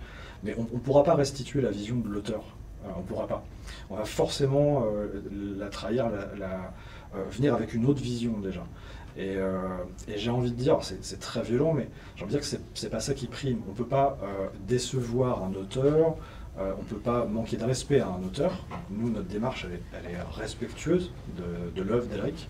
Mais si on doit trahir quelque chose, ce sera forcément l'auteur. On va essayer de rester fidèle, en tout cas, à ce qu'on a ressenti en tant que lecteur, ou à ce qu'on a compris de l'œuvre, parce que c'est un format différent, c'est une époque différente. On va être, nous, en 4 tomes, ou en 2 cycles de 4 tomes, alors que les nouvelles sont sorties dans un certain ordre, sur des romans, sur des formats différents. Il y aura forcément des différences entre les deux œuvres. Et si dans le tome 1, 2, 3, il se passe quelque chose, peut-être que ça va devenir cohérent une fois que la série sera complète. Donc s'il faut qu'on trahisse, on trahira forcément la vision de l'auteur, même en essayant de la respecter au mieux, parce que déjà, on ne la partage pas, on ne la ressent pas de la même façon. On la comprend, on n'a pas envie de décevoir, mais s'il faut qu'on se concentre sur un aspect, ce sera le respect à l'œuvre, ou ce que nous, on en a compris. Voilà. Oui, parce que les détails de la pipe au coin du feu, on ne peut pas l'intégrer quand on écrit. Ou alors on envoie chaque page, et dès qu'il y a 20 mots d'écrit, on dit « Est-ce que tu valides, Michael ?» C'est pas possible. Donc c'est plus une adaptation, c'est un documentaire sur Donc on peut pas, il faut... Je pense que c'est compliqué, nous on n'a jamais d'œuvres qui ont été adaptées par d'autres encore. On verra quand ça arrivera. Mais je pense que c'est très compliqué pour l'auteur. D'ailleurs, Benoît, comment, pour créer l'univers visuel de Hawkmoon, est-ce que vous vous êtes basé sur les descriptions de ce que faisait Moorcock, ou vous avez pris de la liberté En fait, j'ai suivi les descriptions que Jérôme a faites. C'est-à-dire qu'il a lu les bouquins en long, en large, en travers. Il a pris des notes sur tout ce qui était intéressant à garder. Et après, c'est quelque chose que j'ai gardé en mémoire. Quand j'ai cherché tout ce qui était possible en termes de doc à récupérer. Après, on a beaucoup échangé ensemble pour savoir ce qu'on gardait, ce qu'on gardait pas, ce qui était intéressant à utiliser ou pas. Et puis après, j'ai relevé les manches et puis j'ai tout mélangé. J'ai fait un nombre incalculable d'essais jusqu'à ce que Jérôme me dise « Tu l'as, c'est bon, on garde celui-là, les autres, poubelle, allez ». Voilà, donc ça a pris énormément de temps. On avait beaucoup de refs, en fait on a digéré pas mal de refs, il y avait toutes les refs de Didier aussi qui a donné beaucoup de refs au début sur les chara design et les villes. Et en fait on a digéré des refs, jusqu'à ce que tout ça soit uniforme, parce qu'il faut uniformiser l'univers. Il y a des cités qui n'ont rien à voir, il faut qu'il y ait quand même une continuité graphique. C'était assez intéressant, moi qui viens de l'image à la base, je suis devenu scénariste sur le tard. C'était un travail assez épuisant mais très, très intéressant. Alors on profite de vous avoir pour faire de l'analyse de planches. On a sélectionné une première double planche, il y aura 3 doubles planches, et normalement vous allez pouvoir la voir. Voilà, alors c'est la double planche d'ouverture, la page 2-3. Vous ouvrez votre album avec une splendide double page de bataille.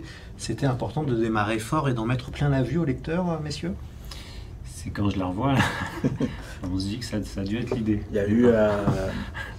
on va dire qu'il y a eu 4 versions différentes de cette page. Déjà, il y a eu la première version faite par Didier, où en fait, cette séquence, je crois que elle était bouclée en 4 pages, et au final, on est sur 6. Parce que quand j'ai pris le board, je trouvais qu'on était trop serré sur quelque chose qui devait mettre énormément d'ampleur et plein les yeux dès le début. On avait, en fait, cette séquence, vous la voyez, c'était une case, en fait, ce qu'on voit sur la double planche. On ne voyait pas du tout l'acting qui était dans la planche 3, où on a les 2 armées qui s'entrechoquent. Et c'est vrai que je me sentais un peu étriqué et crispé. Je trouvais que pour une entrée en matière, on n'était pas assez dans la violence de ce qui doit se passer quand c'est un siège. Donc c'est vrai qu'il y a eu cette première version, après j'ai remanié. On a fait une autre version qui était sur 2, puis après on n'était toujours pas satisfait, donc vu qu'on a l'habitude avec Jérôme, quand ça rentre pas en 2, on passe en 4, parce que de toute façon, si ça rentre pas, ça rentre pas, donc on va prendre 2 pages de plus. Le filet de 8, on n'a jamais compris. Non, on n'a jamais compris. Donc du coup, forcément, c'est vrai que j'ai commencé à faire une première version, où là, de 4 pages, on passait à 6, et bon, forcément, il y a un peu plus d'ampleur, un peu plus de charisme de chaque personnage, que ce soit de Dorian qui entre en scène et de Méliadus qui arrive juste après. Donc après, il y a eu la première version ancrée, mais je n'étais pas satisfait. Donc j'ai refait une autre version ancrée, et puis après, on tâtonne au niveau des persos. Des fois, je recommence des morceaux de cases que je rajuste après sur l'ordinateur. Donc c'est un travail relativement sans fin. Et l'idée qui a présidé ça, c'était qu'on voulait rentrer fort. Dans tous les univers de fantasy, il y a toujours le premier tome de Tolkien, où on fait du world building, du lore, on explique ce qui se passe, c'est très long. Là, on voulait être plus sur les James Bond, avec un teaser très fort, très rapide, mais qui nous donne un peu d'univers, qui nous donne l'ambiance, qui nous donne le décor. Donc il fallait une écriture qui donne ça assez rapidement, en 4 cases. Enfin, c'est une double planche. Vous avez deviné qu'il y a une pliure au milieu, et qu'on commence à gauche, ce qui a mis un petit peu des gouttes à notre éditeur. Comment ça, on commence à gauche? Et donc voilà, on voulait vraiment faire un teaser à la Bond, tout en donnant l'univers, et pas éviter tous les nouveaux mondes en fantasy où on passe 1 heure à expliquer le village, la carte, là-bas il y a la vallée, la magie, tout ça. Donc l'idée c'était d'aller vite et de rentrer dans le truc, et de se détendre après, parce que la scène d'après elle est en Camargue, on est beaucoup plus calme. Mais on avait besoin de cette accroche graphique très très forte au début. Benoît et Julien, vous êtes d'accord sur l'importance d'avoir une ouverture iconique dans un album de BD? Je pense qu'on n'a pas 2 fois l'occasion de faire une première bonne impression, surtout quand tu destines aussi une histoire, une BD à des gens qui ne connaissent pas l'histoire, l'univers dont tu vas leur parler en fait. Et c'est là qu'il faut prendre du recul. Tu fais pas ton adaptation pour toi non plus, tu la fais aussi pour les gens. Il faut donner des clés, il faut donner envie. On a pris des habitudes de lecture ou de séries télé, le public. Il a des clés, il a des codes en fait d'entrer dans une histoire, dans un monde. Tu peux jouer avec, tu peux faire patienter un peu, mais frapper fort, mettre une couleur, je pense. Le plus important, c'est teinter. Tu rentres dans un restaurant, tu as déjà vu t'as une couleur, tu rentres, tu as une odeur, hop, t'es dedans. Après, tu vas t'asseoir, regarder la carte et tout ça. Là, en bande dessinée, ouvrir t'annonces la couleur, en fait, littéralement, quoi. Tu montres qu'il va y avoir du grand, du beau, du rythme, de l'ampleur, une certaine teinte, et après tu peux te permettre de poser comme tu l'as dans tous les supports, hein, tu développes les persos dans l'ordre, quoi. Mais au moins tu annonces franchement la couleur, et puis c'est agréable en même temps d'en prendre plein les yeux quand tu ouvres une belle BD. Si on achète de la BD, c'est aussi pour ça, quoi. Benoît? Oui, je suis d'accord, et ça me fait penser à ça, aux discussions préliminaires qu'on avait eues sur. On parlait de l'adaptation et de la nécessaire trahison. Il y a aussi une notion de tri. Évidemment, en adaptation, on ne peut pas tout mettre, sinon déjà ça n'a pas de sens. Et en plus, on va s'égarer, on va juste faire de la redite. Et donc, ça veut dire réorganiser parfois le récit, ça veut dire supprimer des choses qui ne sont pas pertinentes, réorganiser pour justement trouver un rythme, une dynamique, une particularité à la narration et aux outils, à la grammaire de la bande dessinée, qui sont évidemment pas les mêmes que la stricte littérature. Et on a fonctionné un peu pareil dans le premier tome d'Elric. Il y a une espèce de pré-générique aussi, avec la naissance tragique d'Elric, et ensuite on bascule dans la salle du trône, et on bascule aussi, un peu comme dans Hawkmoon, sur une séquence dialoguée, plus longue, plus posée, où on installe un petit peu plus l'univers, mais on démarre choc tout de suite avec à la fois de la démesure et du drame et du tragique. Et en l'occurrence, sur Elric, il y avait vraiment cette notion de tri qui était très importante, parce que, contrairement à Hawkmoon, qui est assez linéaire dans sa narration, en tout cas dans le premier cycle de littérature, Elric, c'est tout de suite un peu foutraque, parce que comme il a écrit les nouvelles et les romans dans le désordre, la chronologie d'Elric, elle se fait a posteriori, au fur et à mesure de Moorcock lui-même, qui remplit les trous, et des exégètes de Moorcock qui cherchent à repositionner la bonne chronologie, je dirais. Et puis surtout, il y a quelque chose qu'on n'a pas du tout évoqué pour l'instant sur Moorcock, l'œuvre de Moorcock, et qui fait un peu sa particularité, c'est, avant Marvel, cette notion de multivers. Dans Moorcock, il est aussi très fameux pour avoir inventé un personnage mythique qui est le champion éternel. Le champion éternel, c'est celui qui cherche qui est le défenseur de la balance cosmique, parce que ce qui caractérise tous les univers de Moorcock de fantasy ou de science fantasy comme Hawkmoon, c'est l'éternel combat entre la loi et le chaos. Et donc il y a une balance cosmique pour essayer d'équilibrer ces deux forces contraires, et il y a un champion, un héros pour défendre à son corps défendant parfois, ou bon gré mal gré, cette balance, c'est le fameux champion éternel. Et en fait, cette figure du champion éternel, on la retrouve dans tous les univers de Moorcock, d'où ce fameux multivers, parce qu'au bout d'un moment, il a pris plaisir à faire se mélanger, à faire changer de plan, changer d'univers ces personnages. Et il y a même des histoires de Moorcock qui sont tous les champions éternels ensemble, hop, qui partent à l'aventure, vivre diverses péripéties. Et donc, je fais ce petit aparté-là pour revenir à cette idée de tri importante dans l'adaptation. Tout de suite avec Julien, on s'est dit, si on attaque Elric en bande dessinée, on va y aller étape par étape. On ne peut pas tout de suite balancer au lecteur le multivers, on change de plan comme ça, parce qu'on va perdre tout le monde. Donc on s'est dit, notre premier cycle, ce sera les Jeunes Royaumes. Les Jeunes Royaumes, c'est la Terre du Milieu de Tolkien, c'est l'univers de référence, et on va faire la dramaturgie principale, l'architecture principale de ce qui crée le personnage d'Elric, c'est son drame, c'est sa tragédie dans les Jeunes Royaumes. Si la série fonctionne bien, après, on élargira, on ira se balader dans d'autres territoires des Jeunes Royaumes que Melniboné, la royauté d'Elric, où on est principalement dans le premier cycle, et on ira se balader dans d'autres plans, dans d'autres univers, et on élargira à la notion de multivers et de champion éternel. Mais c'était très clair d'entrée, et ça faisait partie des conditions sine qua non. On va rester dans les Jeunes Royaumes le temps de 4 tomes pour installer cet univers-là, installer le personnage, sa dramaturgie, ensuite on ira plus loin. Alors on entre dans la question qui fâche, et je vais aussi la poser aussi au chat, la question qui fâche. Hawkmoon, c'est de la fantasy ou de la SF? Alors? Non, c'est de la fantasy. C'est de la fantasy. Ouais. Oui, il y a un peu de technologie, mais ça reste du diesel punk très low. C'est sûr, ils sont à cheval, ils ont des épées, ils ont les Grands Bretons ont quelques avancées technologiques, mais qui sont très, très limitées. Il y a de la magie, donc c'est entre la science et la dark fantasy. Enfin, c'est moins dark que Elric. Donc oui, la science fantasy, on aime bien mettre Mais pour moi, c'est complètement de la fantasy. Ouais. Même si ça se passe dans le futur. Mais comme il y a une régression de civilisation... Ouais, mais on pourrait vous dire que c'est du post-apo, finalement. C'est du rétro-post-apo. Ah. C'est-à-dire qu'on avance et en même temps... On avance dans le temps, mais on recule dans la maîtrise technologique. On ne sait jamais si c'est la science qui fait voler les ornithoptères ou si c'est la magie. C'est pas très clair.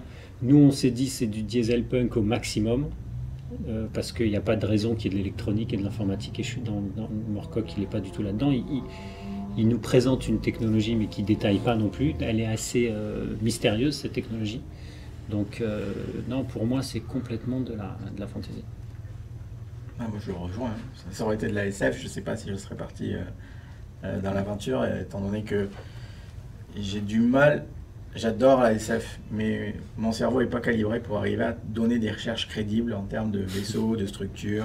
Ça me... Pistolet laser. Ouais, moi, très ça, bon, pistolet laser. J'arrive pas à donner quelque chose de cohérent et qui sorte de quelque chose qui n'a pas déjà été vu maintes fois. Donc, ça aurait été de la SF, j'aurais dit non, les gars, c'est pas pour moi. Benoît Cousin, vous avez parlé de science fantasy qui est devenu un sous-genre plutôt en lien avec la SF maintenant. En science fantasy, des fois, certaines mauvaises langues peuvent dire que Dune peut rentrer là-dedans, ou même Star Wars aussi, avec l'élément magique qui est la force, entre guillemets, malgré le côté space opéra. Pour vous, Hawkmoon? Ah bah c'est clairement de la fantasy, je suis complètement d'accord avec Jean. Je disais science fantasy parce qu'à l'époque, sur les bouquins pocket de notre époque, justement, avec les couves de Sudmac, c'était le label en tant que tel qui était sur les couvertures, c'était science fantasy. Moi, à titre personnel, même si j'ai été... Alors, pour le coup, j'ai été éditeur dans le genre littéraire, donc ces étiquettes, je me suis battu avec un nombre incalculable de fois, et je ne rêvais que d'une chose, c'était de leur botter les fesses et de les supprimer, parce que voilà, c'est des chapelles inutiles, c'est des querelles de geeks, on s'en fout complètement. Effectivement, quand on revient au... oui, voilà, c'est ça. Quand on revient à la... Jérôme a tout dit, ça se passe dans le futur, mais ça a régressé au niveau médiéval, et on est dans tous les codes graphiques de la fantasy, avec quelques incursions de un lance-feu par-ci, un ornithoptère par-là, on ne sait pas trop comment ils volent, et on s'en fout. Donc oui, ça a tout de la fantasy, et que les exégètes qui veulent mettre des étiquettes sur tout appellent ça de la science fantasy, comme les éditions Pocket jadis. C'est rigolo, mais c'est pas très Il y aura des thèses, à mon avis, à la fin, pour savoir si c'est... On a hâte de les lire si vous avez des... De toute façon, à partir du moment où ça plaît aux rôlistes, il y aura forcément des thèses et des discussions sur le nom que ça porte, parce que ça fait partie de l'ADN. Mais ouais, ça fait un peu penser à ces stickers que tu avais sur les albums quand tu allais à la Fnac et tout, New, Acid, Jazz, Progressif, Expérimental. Bon, au final, tu mets le CD, t'écoutes et tu te fais ton avis, quoi, et puis ça suffit, quoi. Est-ce que c'est de la house? Mais c'est pas... On va réanalyser une nouvelle double planche, la planche 34-35, que vous allez voir apparaître sur l'écran. Voilà, c'est encore nous. Oui, c'est encore vous les gars, c'est encore vous les garçons. C'est une très belle planche d'exposition. Alors l'album en contient des nombreuses. C'est important ces planches-là pour exposer l'univers, Jérôme? Bah oui, déjà graphiquement ça vous amène quelque part. Vous n'avez pas l'habitude. Ça c'est un pont qui relie l'Angleterre à la France. Donc aujourd'hui il y a un tunnel, mais il aurait pu y avoir un pont. Et dans l'idée de Moorcock, c'est le pont d'argent. Et bon, on a essayé d'être assez fidèle à ce qu'il a mis. Ça devait être assez représentatif de la technologie Grande-Bretagne. C'est-à-dire c'est démesuré, c'est brillant, mais c'est sombre et on sent que c'est malsain, qu'il y a un truc qui ne va pas. Mais tout le monde est obligé de s'agenouiller devant la prouesse technique. Et au-dessus, je crois que c'est Dover, je crois. Oui, à gauche, oui. Donc il y a des doubles planches où on montre un peu l'univers, à quoi il ressemble. Parce qu'il est extrêmement riche dans les romans et qu'on était obligé de donner au lecteur ces éléments de décor qui sont très compliqués à concevoir mais qui sont à mon avis un vrai plaisir de lecture aussi. Pareil, ça en met plein les yeux. Benoît, comment ça s'est fait? Comment ça s'est construit alors cette double? Après, pour moi, le pont d'argent devait être imposant dès qu'on le découvrait. Donc, sur une seule planche déjà, ça aurait été un peu compliqué. Donc de suite, je suis parti sur une double. Après, ce qui prend du temps, c'est que là, on est sur le tome 1, vous avez designé Dover, vous avez designé le pont d'argent, c'est des éléments que vous ne verrez que potentiellement dans le second cycle, mais c'est quand même des éléments où vous devez passer du temps à leur donner une identité, parce que si vous leur donnez une mauvaise identité à ce moment-là, quand vous arrivez à la suite, vous vous retrouvez bloqué avec des designs qui, ne correspondent pas vraiment à ce que vous avez raconté. Et l'avantage, comme je disais avec Jérôme, c'est que je me dis, tu prends la place qu'il y a besoin de prendre pour ce que tu as envie de raconter. Après, on fera en sorte que ça rentre dans la pagination souhaitée.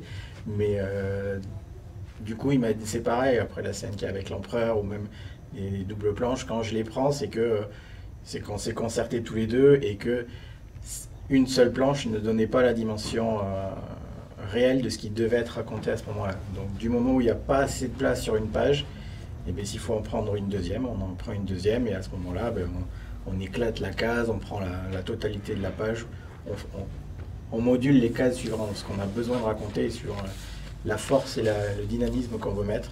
Et à ce moment-là, il me dit, fais-toi plaisir, et généralement c'est là où j'ai le cerveau qui foisonne, et ça sort des trucs, il me fait, on va continuer. Ouais, quand on reçoit des cases comme ça, il n'y a pas la couleur encore, moi je les reçois, et on voit le potentiel que ça va donner avec la couleur, les ciels, le travail, parce qu'on n'a pas beaucoup parlé du travail de Bruno, mais qui est colossal sur cet album. Et on se dit, ok, là on fait un truc qui claque, ça a une gueule, c'est beau, c'est ambitieux, on sait pourquoi on bosse. Ce qui est impressionnant dans des pages comme ça, c'est que sur Elric, il y avait des défis très connus, un personnage iconique, un monde à découvrir et tout ça. Mais sur Hawkmoon, tu sais que d'emblée, tu vas pas uniquement raconter l'histoire d'un ou plusieurs personnages, mais aussi raconter un contexte, une époque, et spontanément, tu as un besoin de voir vivre la ville, le décor, l'ambiance. Le tragique millénaire, c'est un personnage à part entière, et vraiment le fait de laisser du temps à l'univers d'exister graphiquement, c'est aussi une des meilleures façons de raconter son histoire et de le sentir. Moi, je trouve ça super impressionnant, là, des pages comme ça où concrètement il se passe peu de choses, mais tu prends le temps de faire exister l'univers, et l'univers, c'est un des personnages majeurs de Hawkmoon, quoi. Donc, ouais, c'est vrai. D'ailleurs, Benoît, le sense of wonder, donc, qui est on va dire le sens du merveilleux, qui est important quand on lit des romans d'imaginaire. Est-ce qu'en bande dessinée, il est aussi important d'avoir ces fameuses planches où on se dit, bah voilà, même sur mon album, je voyage moi aussi dans un univers merveilleux ou terrible dans ce cas-là. Oui, il est fondamental, oui, parce qu'il y a le support de l'image qu'on n'a pas en littérature. Donc en littérature, c'est tout un art à déployer par la puissance des mots, mais la puissance de l'image, elle est beaucoup plus immédiate, elle est plus forte. Donc oui, c'est fondamental, et ça faisait partie des règles qu'on s'était fixées aussi pour aborder Elric, parce que l'imagerie textuelle de Moorcock est extrêmement forte. Il fallait lui rendre hommage et y être le plus fidèle possible, avec, comme on l'a dit depuis le début, un prisme d'auteur d'aujourd'hui et avec son propre ressenti. Donc oui, ça fait partie des impératifs absolus. Jérôme, pourquoi le baron Hawkmoon est un si beau héros? Je crois qu'il est beau dans les romans déjà. Enfin, il est pas. Elric, on sait qu'il est un peu étrange, mais c'est un héros. Après qu'on a voulu un peu moderne. Je suis pas à l'origine des premiers designs, mais on est parti là-dessus. Après, vous le trouvez beau, ça se discute aussi. Hein. Il y a deux aspects, il est beau. C'est un super personnage surtout. C'est un personnage complexe, qui est qui est passionnant à suivre. Il a des zones un peu d'ombre, il peut être il peut s'emballer très vite, il peut avoir une violence un peu extrême. Il peut être border pas autant qu'Elric, hein. Il va quand même beaucoup moins loin. Mais oui, c'est un héros, c'est pas du tout un anti-héros. Hawkmoon, c'est assumé par Moorcock, c'est un héros sur un arche de héros classique qui est la vengeance. Donc on n'avait pas non plus une latitude incroyable pour le construire graphiquement. Autour de la table, vous êtes plutôt team Hawkmoon ou team Elric en termes de héros? Soit on est tous team Moorcock, je pense. Ouais, bien.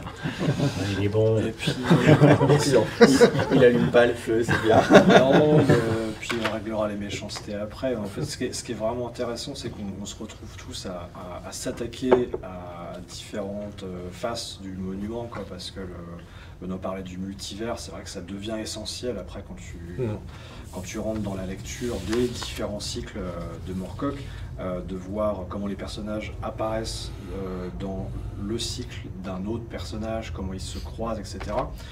Ce qui est vraiment, moi, ce que je trouve central dans Hawkmoon, c'est que tu as une histoire, comme disait Jérôme, qui est en apparence plus classique, au moins tu sais vers où on va, tu as l'objectif, mais tu as toute une ambiance, une densité dans le contexte autour, une richesse où le décor devient un personnage. Alors que sur Elric, tu vas découvrir des jeunes royaumes, des peuples, etc. Mais c'est presque anecdotique au final. C'est la quête, c'est la rencontre entre un personnage maudit, tourmenté, torturé, et l'humanité. Et là, tu es sur quelque chose de beaucoup plus intérieur, en fait, quoi. Donc on n'a pas les mêmes défis, pas les mêmes ressentis, et pourtant ça forme, pierre par pierre, un ensemble d'univers où tu retrouves, un peu comme chez Stephen King, où tout se passe dans Derry, dans le Maine, tu retrouves les mêmes personnages qui reviennent, et tu as ce côté presque familier, avec une dimension beaucoup plus ésotérique. Chez Moorcock que chez King, mais tu te sens dans un environnement qui devient familier. C'est un ensemble d'univers qui se mélange. Ouais. Vas-y. Pardon. Mais c'est vrai que la notion de Tim Moorcock, c'était pas juste une manière de botter en touche sur ta question coquine. Le lectorat de Moorcock aussi, il est assez, il adhère un peu à tous les univers de Moorcock. Alors il y a certainement évidemment ceux qui préfèrent plutôt Elric à Hawkmoon, mais moi j'ai souvenir de quelque chose qui m'avait beaucoup frappé quand on a sorti le premier tome. Il était sorti à un moment où Moorcock était en France, donc il a eu la gentillesse de faire le service après-vente du bouquin avec les auteurs, et j'ai participé à plusieurs de ces, d'ailleurs à toutes les étapes du service après-vente parisien, et régulièrement, de manière complètement récurrente, il y avait 2 commentaires de l'Assemblée systématiquement. La première, c'était « Ah, enfin le Elric qu'on attendait ». Parce que comme je disais tout à l'heure, il n'y a pas eu de représentation graphique iconique qui est marquée en bande dessinée ou au cinéma, que ça n'a jamais existé, d'Elric, comme ça peut être le cas sur d'autres grandes figures. Donc la première remarque systématique de l'Assemblée, c'était « On est content de voir notre Elric fantasmé devenir réalité ». Et la deuxième remarque, ça ratait jamais, c'était « Quand est-ce que vous faites Hawkmoon ?» On venait seulement de faire le tome 1, que c'était déjà « Quand est-ce que vous faites Hawkmoon ?» Donc voilà, il y a cette appétence du lectorat pour la multiplicité des univers de Moorcock, parce qu'ils sont tous hyper riches, hyper intéressants, et ils sont finalement très structurés autour, pour une bonne part en tout cas, de cette notion de multivers, avec un certain nombre d'échos et de résonances entre les destinées des différents personnages, et ce qui fait que voilà, on est tous dans la même aventure. On va analyser une dernière double planche, toujours d'Hawkmoon, c'est votre fête les garçons, qui est une scène d'action qui arrive à la fin de l'album, mais qui ne spoile rien. J'ai pas lu. J'ai pas lu.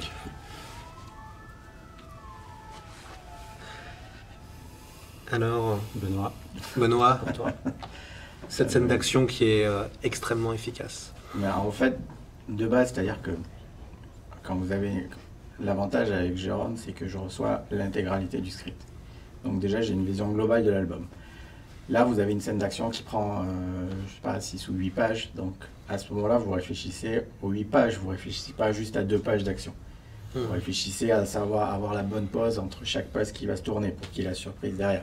Donc, c'est une conception qui, en fait, est sur la totalité de l'action et pas juste 2 pages. Parce que 2 pages en elles-mêmes, vous les sortez de n'importe quelle scène d'action, elles peuvent très bien fonctionner. Mais si elles ne fonctionnent pas avec celle d'avant et celle d'après, vous n'aurez pas une scène d'action qui va être fluide. Donc, à ce moment-là, après, on réfléchit aux enjeux, ce qu'on veut mettre en lumière. Donc là, l'important, c'était de montrer que même si Dorian était assiégé, il avait quand même des moyens de se défendre.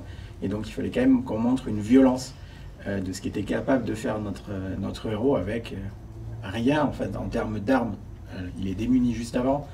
Il suffit juste d'une fourchette, il arrive à plaquer au sol un des guerriers, en 2-2 il récupère un couteau, il arrive, et en fait on a l'impression qu'en 2 secondes, il renverse la situation, et juste avant il était en fait prisonnier, et en 2 pages, vous vous retrouvez en fait avec un héros qui a repris l'ascendant sur son geôlier, et tout ça en 2 pages, mais il fallait montrer la vivacité de ce qu'il était capable de faire, le fait qu'il était, la dextérité qu'il avait, tout en dans une situation qu'il ne maîtrisait pas sur le moment. Donc on a essayé de mettre en lumière la violence de tout ce qui se passait, tout en essayant d'utiliser, vous voyez sur la 2e page, vous avez les pistolets des garde-loups, donc à côté on pouvait aussi utiliser tout ce qui était design qui venait du côté grand-breton et qui était en opposé avec tout ce qu'on avait vu jusqu'à présent. Donc ça, à chaque fois, au niveau des scènes qu'on mettait en scène, on essayait d'amener des éléments de l'univers qu'on n'avait pas vus avant pour justement l'enrichir au fur et à mesure des séquences, tout en essayant de rester sur les éléments essentiels de ce qu'on racontait dans chaque page.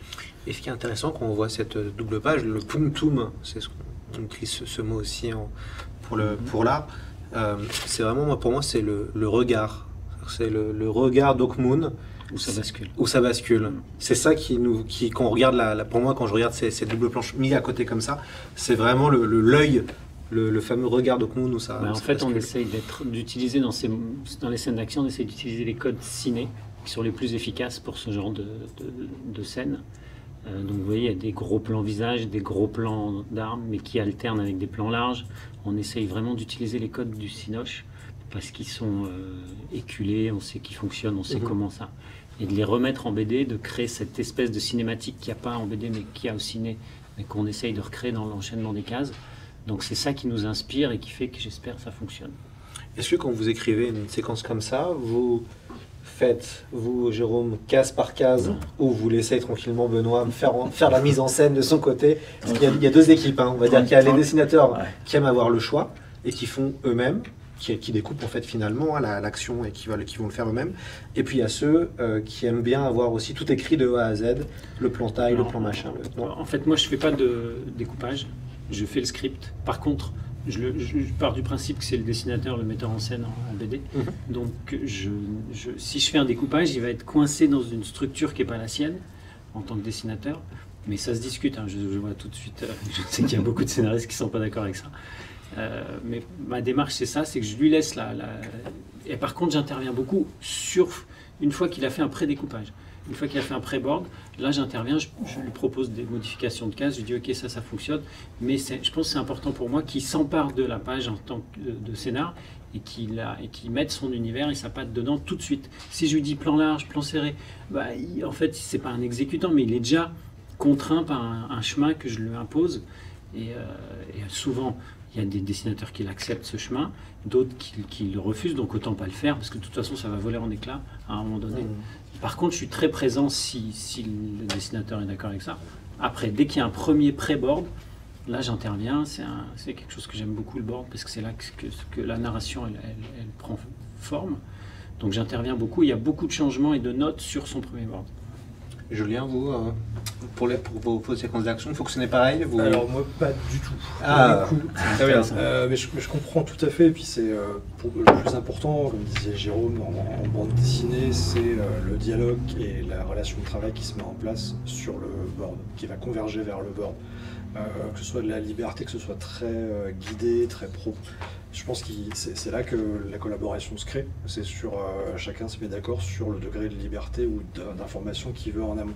Moi, en fait, ce que j'aime dans le métier de scénariste de BD, c'est le travail du format. Et je considère que je ne ferais pas mon boulot entièrement. C'est ma démarche.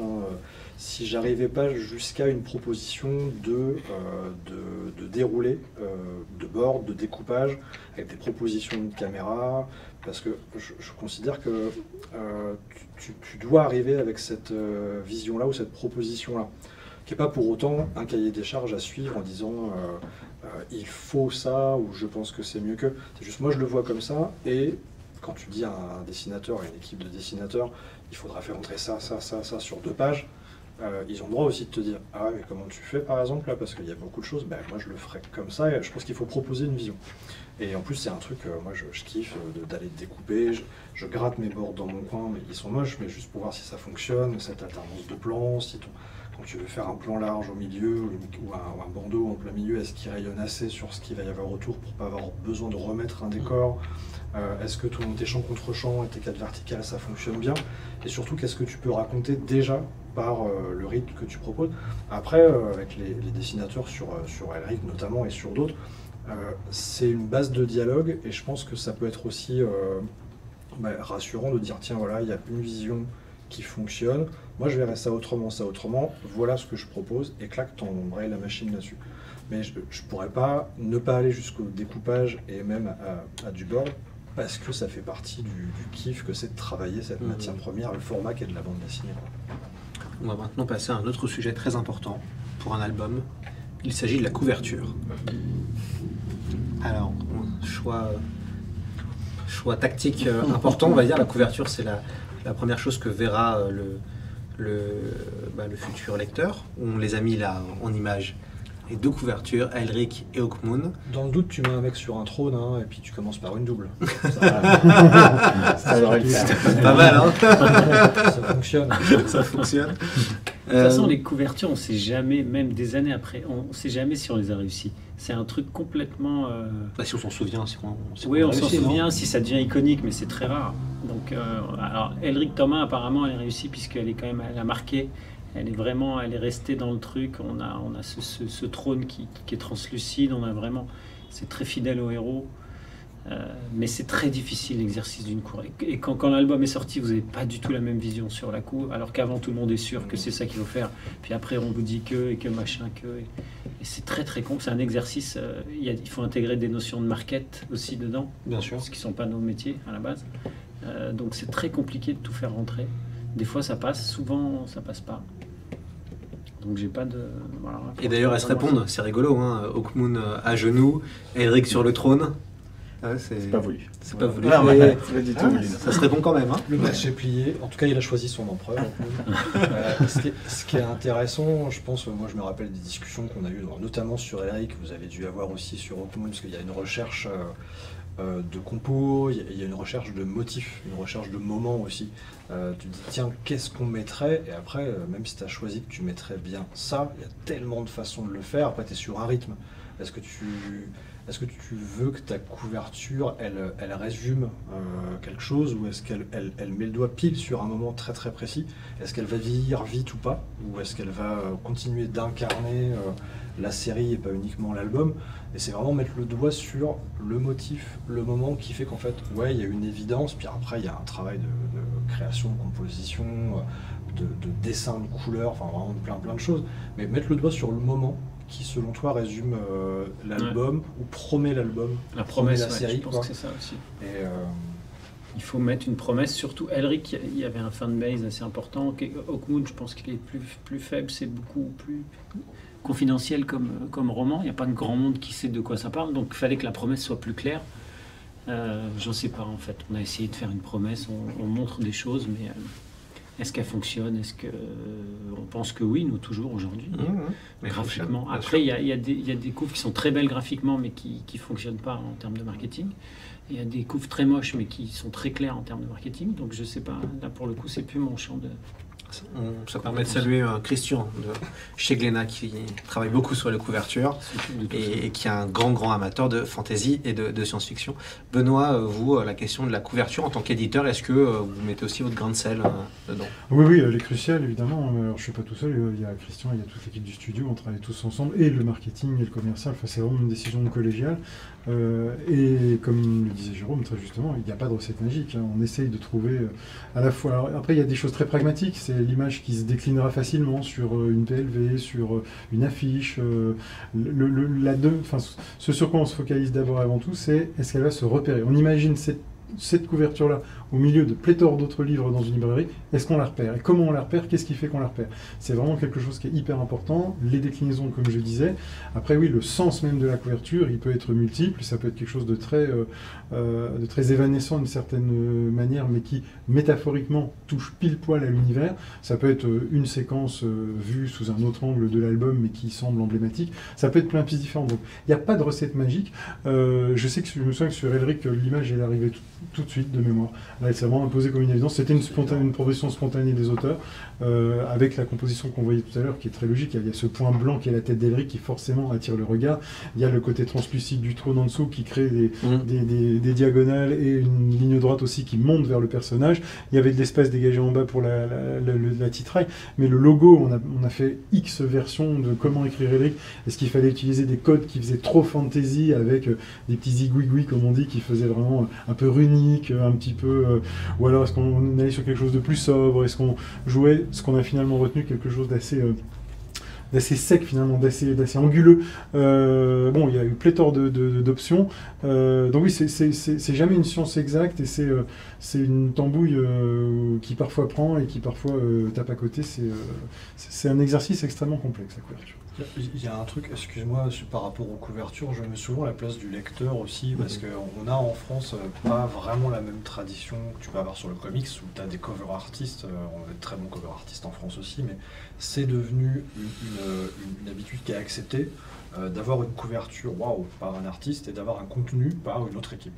Et en France, je pense qu'il y a toujours ce j'espère que je vais trouver ce qu'on me vend dans l'album, en fait, soit en termes de contenu. Hein. Là, sur Hawkmoon, tu sens que c'est dynamique, c'est moderne, tu as un personnage, ça va envoyer. Derrière, tu sens qu'il y a des choses à découvrir. La promesse, elle est là, ne serait-ce que là. Après, tu parles de l'image, mais sur le contenu, au moins tu sais que dedans, ça va être le même style, les mêmes thèmes, et tu as vendu l'intérieur du bouquin. Et je pense qu'il n'y a rien de pire aussi pour un lecteur d'avoir une super couve qui l'attire et d'être déçu par le contenu parce qu'il voyait ça autrement. Et la couve, c'est aussi une première rencontre, quoi. Il faut que tu dises, tu vas en avoir pour ce que tu es venu chercher en le lisant. Donc il y a une promesse à tenir aussi quand tu fais une couverture. Benoît, cette couverture d'Hawkmoon, ça s'est passé comment? Très mal.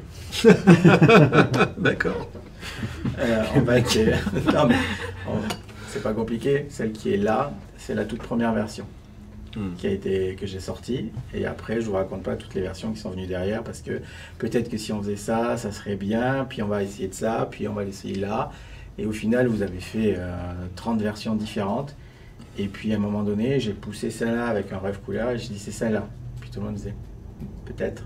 Alors du coup, je suis allé à l'autre étape et au final, petit à petit, elle a gagné au fur et à mesure, mais ça demandait énormément de c'est temps. vrai que c'était la première image. Ouais, parce qu'à chaque fois, en fait, vous avez une nouvelle piste et donc on te dit, ça serait bien qu'on voit un peu mieux ce que ça a donné. Donc tu fais le crayonner, tu pousses un peu, non ça va pas, tu recommences et ça peut être assez long. Des fois, ça arrive de suite, mais quand c'est une première couverture pour un premier tome, on a toujours envie d'explorer un peu toutes les pistes qui nous viennent pour être sûr d'avoir à peu près trouvé la bonne couverture. Régis Loisel, que j'ai eu le plaisir d'interviewer il n'y a pas très longtemps, me disait que pour les couvertures, et notamment celle de Peter Pan, qui est aussi chez Glénat, ça lui prenait une semaine d'arriver à faire une couverture et d'être enfin d'accord et content de ce qu'il proposait. On va passer à une autre question qui est la question de la couleur dans vos deux albums, que ce soit Elric et puis Hawkmoon. Quelle gestion pour la couleur dans votre cas à vous les garçons? Nous, on a eu la chance de travailler avec Bruno Tatti, qui est un très grand coloriste à mon avis, à mon goût. Et il a fait vraiment un travail très cinoche, très Hollywood, très cinématographique sur Hawkmoon. Et je pense qu'il est pour beaucoup dans l'espèce de souffle épique qu'il y a à la fin dans les planches aussi. Il a vraiment participé, il a vraiment apporté une plus-value à l'ancrage de Benoît, qui n'est pas facile à mettre en couleur. Il y a quand même beaucoup de noir, beaucoup d'ancrage, il faut faire des choix. Et je pense que la symbiose entre les deux est pour moi très efficace. Donc je salue encore une fois le travail du coloriste qui est pas simple sur ce travail, parce qu'on voyait les planches, les doubles planches, il y a des nuits, il y a des jours, il y a des aubes, il y a des ellipses. On passe d'une aube à une nuit, enfin c'est très compliqué. Et je pense que oui, ça participe vraiment, mais on l'a laissé faire en gros, globalement. Oui, tu t'es occupé. Enfin, on a divisé un peu le travail tous les deux. C'est-à-dire que pour éviter d'embrouiller Bruno, Jérôme s'est occupé des ambiances avec lui et moi je m'occupais de tout ce qui était détail et peaufinage qui je trouvais un peu trop travaillé ou pas assez. Et donc du coup, ça lui permettait d'avoir une seule directive sur différentes étapes de la couleur. Oui, parce que souvent, la couleur, des fois, ça peut un peu gâcher le dessin en noir et blanc. Moi, en tout cas, j'ai des souvenirs d'albums où il y a une vraie différence entre le noir et blanc et la couleur. Et des fois, malheureusement, la couleur, même si elle est plus grand public, elle peut un peu gâcher le dessin, ou peut-être le dessin en noir et blanc est plus fort qu'avec la couleur. Vous, avec Elric, ça s'est passé comment sur les questions couleur? Très bien. Non, ouais, bien, c'est l'importance de la couleur, c'est essentiel parce que tu peux avoir un album qui existe au crayonné, un album qui existe à l'ancrage et qui sera différent, et un album qui existe à la couleur, et c'est celui qui va être commercialisé en général. La première chose que tu sens quand tu ouvres une bande dessinée, c'est la couleur. Avant même de voir vraiment le détail du dessin, tu sens la couleur, tu sens le découpage, la composition des pages et la couleur. C'est le premier contact avec l'intérieur d'un album, c'est essentiel. Pour retranscrire une ambiance, et en plus oui, après évidemment la couleur c'est un outil du dessin, c'est une composante de la planche, c'est une composante de la BD. Coloriste, il y a des dessinateurs qui sont coloristes également, d'autres qui travaillent à quatre mains, Nous, sur Elric, on est 4, dont 3 sur la partie graphique sur le premier tome. Donc, et l'apport de Jean, il a été aussi essentiel que l'apport de Robin à l'ancrage et que l'apport de Didier à la conception, au dessin, à la charte graphique. Et la réunion des 3, et puis la fusion des 3, parce qu'en termes techniques, la couleur, tu peux remplir du trait, ou tu peux teinter le trait, tu peux redessiner, tu as énormément de façons de collaborer. Sans couleur, l'album il existe autrement. Il perd une dimension, il perd un parfum, quoi. On parle beaucoup d'Eric et de Hawkmoon parce que c'est formidable. Récemment, j'ai travaillé sur un Conan avec Valentin Séché, où la première discussion c'est la couleur. Alors qu'en fait, dès le noir et blanc, il pense à sa couleur parce que c'est essentiel dans la démarche même de dessin, par exemple. Donc oui, c'est important, puis c'est bien de parler de nos amis coloristes parce que sans eux, on ferait du noir et blanc. Ouais. On n'en parle pas assez d'ailleurs, Pepperman le souligne. Elric, Hawkmoon, Conan, quel bilan pour la série de fantasy chez Glénat, Benoît Cousin? Plutôt bon, hein, puisque les chiffres que tu annonçais tout à l'heure sont plutôt probants. Donc d'un strict point de vue commercial, c'est bien, c'est des adaptations qui sont des gros chantiers de boulot, pour diverses raisons, ou parce qu'il y a l'auteur qui est toujours parmi nous, comme Moorcock, et encore une fois, comme il n'est pas co-auteur, mais il y a une vraie promesse qu'on lui fait d'une adaptation qui sera à la hauteur de notre lecture de son univers. Donc ça demande quand même pas mal de boulot. Et puis il y avait tout l'enrichissement qu'on a fait systématiquement dans les albums, avec des préfaciers de prestige qu'on est allé chercher, avec des contributeurs à qui on a demandé, des dessinateurs ou des illustrateurs à qui on a demandé de proposer leur vision de l'univers d'Elric de Moorcock. On ne leur a pas demandé de faire leur vision de notre adaptation, de notre regard de la bande dessinée, c'est leur vision de l'univers de Moorcock. Donc ça, ça demande quand même pas mal de boulot d'encadrement. Et puis Conan, c'est un peu le même moule, quelque part, qui a présidé à la conception de la collection. Là, pour le coup, Robert Howard n'est plus de ce monde, ses textes sont dans le domaine public, mais on a dans le comité de pilotage de la collection, Patrice Louinet, qui est le grand expert de l'œuvre de Robert Howard, et qui tient à rétablir ou à établir la vraie vision de Howard, parce qu'aujourd'hui, comme on l'évoquait tout à l'heure, quand on pense Conan, on pense Schwarzenegger, on pense un peu moi vois moi tu, le personnage un peu bas de plafond, et on s'arrête là. Alors que quand on revient aux sources littéraires de Conan, on se rend compte que c'est un personnage qui est beaucoup plus riche, beaucoup plus complexe que ce que l'imagerie populaire de Frazetta et de Schwarzenegger, pour aller très vite, a posé, même si c'est une imagerie qui est devenue vraiment iconique et très forte et qui est une référence pour beaucoup. Donc il y avait aussi ce travail d'être à la hauteur d'une vision fidèle, de notre vision fidèle d'une œuvre littéraire originelle. Et dans Conan aussi, il y a l'enrichissement des albums avec un petit peu d'appareil critique pour remettre dans le contexte les textes d'origine, rappeler ce que Howard a voulu dire pour telle ou telle œuvre, et avec aussi des invités graphiques. Donc voilà, il y a une matrice éditoriale, on va dire, commune aux deux projets. Et après, il y a la confrontation au réel, qui là, pour le coup, moi en tant qu'éditeur, m'a appris énormément. Parce que autant Elric, comme je disais tout à l'heure, on partait un peu d'une page blanche.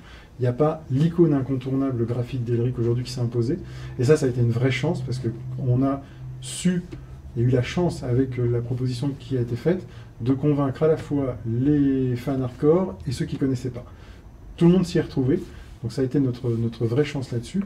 Sur un projet comme Conan, ça a été complètement différent, parce que je me suis rendu compte, a posteriori, j'en avais pas du tout le ressenti initial, mais je m'en suis très vite rendu compte au lancement de la collection et au développement de la collection, qu'il y a des gardiens du temple. Et là, c'est où il y a des néophytes qui ont des images d'Épinal dans la tête qui sont indéboulonnables. Et ça, c'est pas les deux écueils, mais c'est les deux découvertes principales que j'ai faites en voyant vivre cette collection. C'est qu'on n'est pas du tout arrivé avec une page blanche, on est arrivé avec un personnage qui était déjà très fort, très installé, et donc il y a eu les lecteurs qui ont eu envie de découvrir sans se laisser trop contraindre, je dirais, mais il y a les gardiens du temple, pour qui il y a une vision de Conan et pas une autre, et donc le parti pris de la collection étant de proposer à chaque album une vision de Conan par, Donc ça peut donner un Conan vu par Pierre Alary qui a un dessin un petit peu cartoon et pas très réaliste, ou il y en a un qui est illustré par un Coréen, donc forcément qui a ses codes graphiques héritiers du manhwa, même si c'est pas un pur manhwa qu'on a proposé. Mais en tout cas, il y avait plein de visions différentes de Conan, et il y a eu tout de suite des gardiens du temple pour dire « Ah ben non, votre Conan, c'est pas mon Conan, c'est pas le Conan, donc j'y vais pas, j'achète pas votre bouquin. » Bon. C'est un peu extrême comme vision des choses, il y a un peu des œillères, mais c'est comme ça. Et à l'autre extrémité du spectre, il y a beaucoup de libraires qui m'ont dit « J'ai essayé de recommander tel album de Conan à un public qui ne connaissait pas, et la réponse est « Attends, Conan, oui, c'est Schwarzenegger, non, j'en veux pas. » Et donc le libraire disait « Non, mais attends, justement, la proposition de la collection, c'est revenir aux sources littéraires et proposer d'autres visions que... » Mais la réponse, c'était quand même « Ah ouais, mais non, c'est un personnage un peu... encore une fois, moi voix moi tu, c'est Schwarzenegger, ça m'intéresse pas. » Donc on s'est retrouvé avec un public qui finalement était borné par ces deux extrémistes, entre guillemets, et la leçon est hyper intéressante, parce que se frotter à une icône, ça peut avoir des vies à l'arrivée extrêmement diverses. Même Hollywood n'a pas réussi à relancer Conan. Je crois qu'ils sont en discussion pour essayer de relancer une nouvelle fois le personnage, mais c'est très très très compliqué. Le film avec Jason Momoa avait fait un bid total à l'époque, mais c'était pas aussi un bon film aussi, la désert de Jason Momoa. Non, mais on écoute Patrice Lunet, donc l'expert mondial. Il est français par chance en plus, mais il est expert mondial reconnu comme tel de Conan. Pour lui, Momoa était un bon choix d'acteur. Ouais. Il correspond au Conan de Howard au sens musclé, félin, mais pas non plus culturiste autrichien, parce que Patrice il a une petite dent contre Schwarzenegger. Mais voilà, il correspondait. Après, je suis d'accord, le film est assez pourri, mais l'incarnation même de Conan était plutôt cohérente par rapport à la description qu'en fait majoritairement Howard dans ses nouvelles. Alors, on va maintenant passer au concours, à nos chers amis qui sont là et qui sont dans le chat. On peut gagner. Alors, le gagnant va avoir de la chance. Il va gagner le Hawkmoon tome 1 dédicacé. Est-ce que Benoît peut montrer gentiment sa dédicace? Est-ce qu'on peut jouer, nous?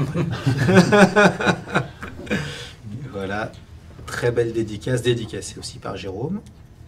Et puis, il va y avoir le premier album d'Elric qui sera dédicacé par Julien, qui va devoir faire sa dédicace tout à l'heure. Alors, pour participer, vous avez 10 minutes et il faut écrire il faut écrire Morcock, hashtag Morcock. Attention à l'orthographe, Morcock, c'est pas si évident que ça à bien l'écrire. Donc, hashtag Morcock et le gagnant sera tiré au sort. Vous avez donc 10 minutes pour participer. Ça me permet d'aborder une question, un point quand même un peu actualité. La rentrée est marquée sur le saut de la fantasy. On a un magnifique duel entre House of the Dragon, spin-off de Game of Thrones, et Les Anneaux de Pouvoir, spin-off préquel du Seigneur des Anneaux. Messieurs, qu'est-ce qui vous a plu le plus entre les deux, brièvement? Je m'en fous. D'accord. J'ai regardé. C'est dommage, c'est bien pourtant. Non, j'ai regardé ni l'un ni l'autre. J'aime pas la hype qu'il y a sur le développement de ça. Je le regarderai certainement avec grand plaisir plus tard au calme. Je suis pas du tout dans le « Ah, c'est maintenant, il faut que j'y aille ».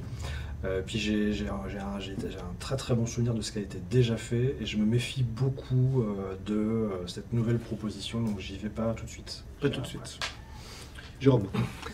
Les séries sont pas terminées, donc c'est un peu, faut voir. C'est très important les derniers épisodes en général, surtout chez Game of Thrones. Seigneur des Anneaux, ce qu'on peut dire maintenant, c'est que c'est sur un public un peu plus large, donc un peu plus jeune.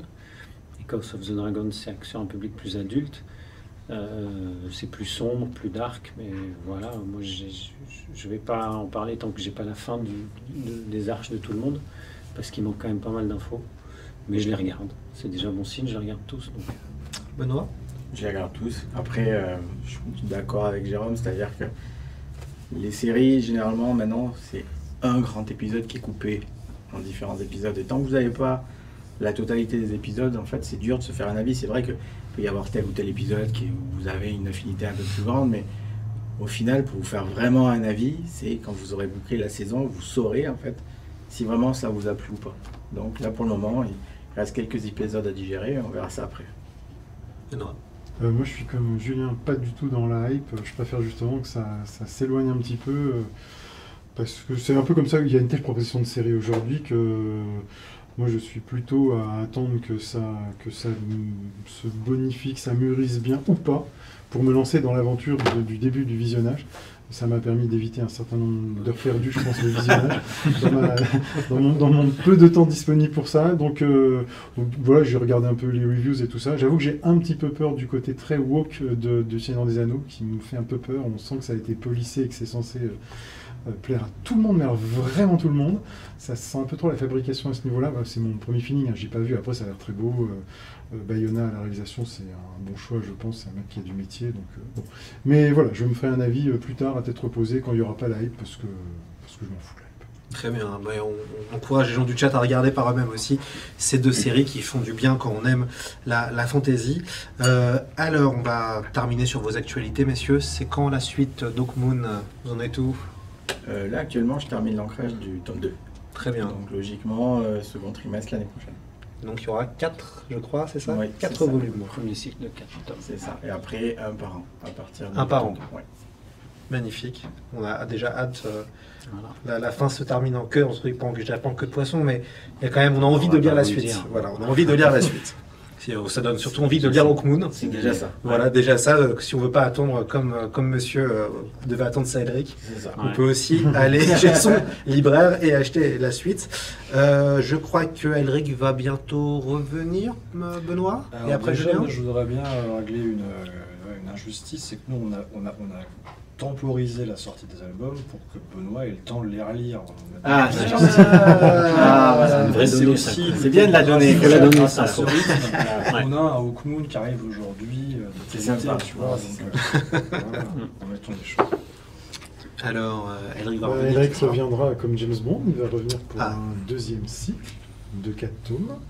Et vous n'êtes pas sans avoir remarqué que l'équipe de création a beaucoup évolué d'un tome à l'autre. Elle va continuer à évoluer pour ce nouveau cycle, avec un seul dessinateur aux commandes, qui est Valentin Séché.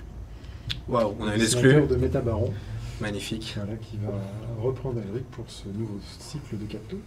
Ce sera. De quoi va parler ce nouveau cycle?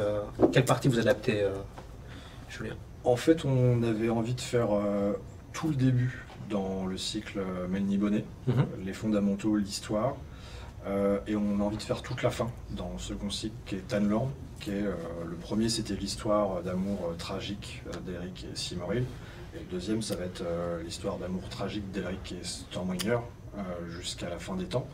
Il y a plein de choses qu'on ne se sent pas obligé de faire sous la forme de l'adaptation BD, plein d'aventures secondaires, tout ce qui n'est pas vraiment relié au fil rouge, mais on ne peut pas s'empêcher d'aller jusqu'à la fin de cette saga. Et la deuxième époque, c'est la quête d'une forme de rédemption, d'oubli, de paix d'Elric, qui a pris cher durant le premier cycle, et qui va essayer d'atteindre ce qu'il cherche depuis le début, c'est une forme de paix, d'humanité, qu'il ne sentait pas dans son peuple, quoi. Donc Tanlorn en 4 tomes, toujours avec mon camarade Jean-Luc Cano à l'adaptation, et avec l'ami Valentin qui nous rejoint après notre collaboration sur le Conan. C'est devenu une évidence de bosser ensemble, et on en est à la page 9 là, donc ça prend bien forme. Le tome 5 s'appellera donc le Nécromancien. Il y a déjà des gens sur le chat qui réagissent avec joie. Wow, Valentin pour Elric, la nouvelle, excellente nouvelle d'avoir Valentin pour le prochain tome. Top, c'est bonne nouvelle. Voilà, ouais, ça fait plaisir de voir que les gens réagissent et sont contents et ont hâte d'avoir la suite. À quand un crossover Hawkmoon et Elric? À quand il y a comme les Avengers, on se réunit entre dessinateurs et scénaristes et c'est parti? Je n'ai pas entendu parler, mais peut-être que Benoît Non, a des dates à nous donner. non, pas encore. Bah, l'idée, déjà, il n'y a pas un plan secret de faire tout Moorcock en bande dessinée. On va par étapes pour bien faire les choses. C'est pour ça que mon camarade Cédric Hillan, qui a trouvé l'équipe pour faire Hawkmoon, s'est emparé du suivi éditorial et il l'a fait avec brio. Et il n'y a pas encore eu pour l'instant. Alors évidemment, on sait que dans l'œuvre d'origine littéraire, il y a cette notion de multivers et de partage, de mélange permanent. Là, on a toujours eu comme idée on pose un univers après l'autre, on l'installe bien. Et une fois qu'il est bien installé, on pourra lui donner tous les élargissements possibles. Mais l'installation en tant que telle, c'est déjà beaucoup de boulot. Cédric est sur la même longueur d'onde que moi, qui est on prend le temps de bien faire. Il n'y a rien qui nous presse. Donc voilà, pour l'instant, on a juste fait un bon premier cycle d'Elric qui a bien posé le personnage qu'on voulait. On attaque le second cycle. Hawkmoon démarre tout juste et démarre bien. commercialement, donc on est content. Mais voilà, on construit étape par étape, donc les Avengers, ce sera plus tard. On n'y est pas encore, mais ce sera avec plaisir, mais plus tard. Ouais, et puis ce qui est cool, c'est que Moorcock a un peu tué le game du crossover, quoi. Il a inventé des personnages qui se retrouvent, s'appellent les uns les autres dès le début, en fait, dans les années 60. Donc on n'aura pas besoin de ressusciter des personnages ou de les faire se téléporter ou d'inventer des trucs. C'est le cas déjà. Et c'est une autre aventure. C'est ni Elric, ni Hawkmoon, ni Corum, Erikese, ni les autres. C'est une aventure où d'un coup on sent qu'ils se rejoignent, quoi. Et il y a déjà tout. Donc il y a plein de choses à faire. Mais c'est déjà du boulot, quoi. Puis c'est du boulot, quoi. Alors j'ai une autre question, et puis avant de donner le résultat du concours. Si, messieurs, vous aviez carte blanche pour adapter un roman de fantasy ou de science-fiction en bande dessinée, carte blanche, il n'y a pas de limite, qu'est-ce que ce serait? Est-ce que vous avez une idée?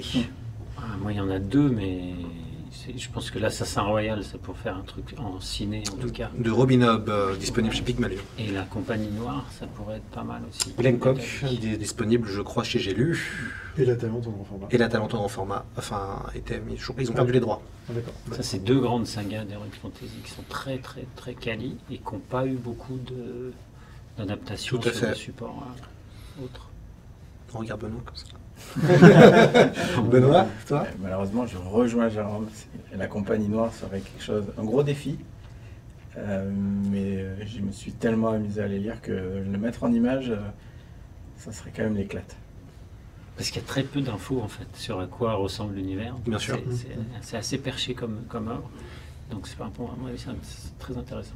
On recommande évidemment au chat la lecture de ces deux chefs-d'œuvre, La Compagnie Noire de Glencock et L'Assassin Royal de Robin Hobb. Julien? Moi, c'est un crève-cœur parce que le roman que j'aurais rêvé d'adapter avec mon camarade Jewen, c'est La Route. Qui est un gros coup de cœur. Et puis après, ça fait partie des œuvres qui dépassent largement le cadre du genre, qui sont des œuvres de littérature générale, qui sont difficiles, qui sont très convoitées et qui, j'en suis sûr, font de très très bonnes adaptations. Mais c'est vraiment le livre de cœur. J'aimerais bien faire un Antigone, un one-shot, parce que c'est mon personnage de prédilection, mais on s'éloigne encore de la fantasy, même si on le retrouve. Quelle version? Celle de Jean Anouilh? J'aime bien les deux, moi je suis très Sophocle. Sophocle. Il faut quand même rendre à Sophocle ce qui appartient, mais Anouilh, oui, il l'a rendu éternel en fait. Il l'a sorti de son époque et il en a fait un personnage contemporain. Antigone, ce sera un rêve aussi. Et puis pour revenir dans les trucs vraiment de fantasy, de genre, de notre culture de rôliste, je ferais bien Lovecraft. Ah, Lovecraft. Ouais. C'est bien. Il y a encore des choses à faire en BD sur Lovecraft, même si Barranger tue le game de l'image et Watanabe tue le game du manga ou du noir et blanc. Ils font des trucs qui sont vraiment monumentaux. Je pense qu'il y a encore des choses à raconter, de l'univers à créer dans l'univers et on a envie, oui, de se plonger sur du Lovecraft parce qu'au-delà de l'histoire, il y a un univers aussi, quoi. Et c'est libre de droit. Plutôt. Pas tout.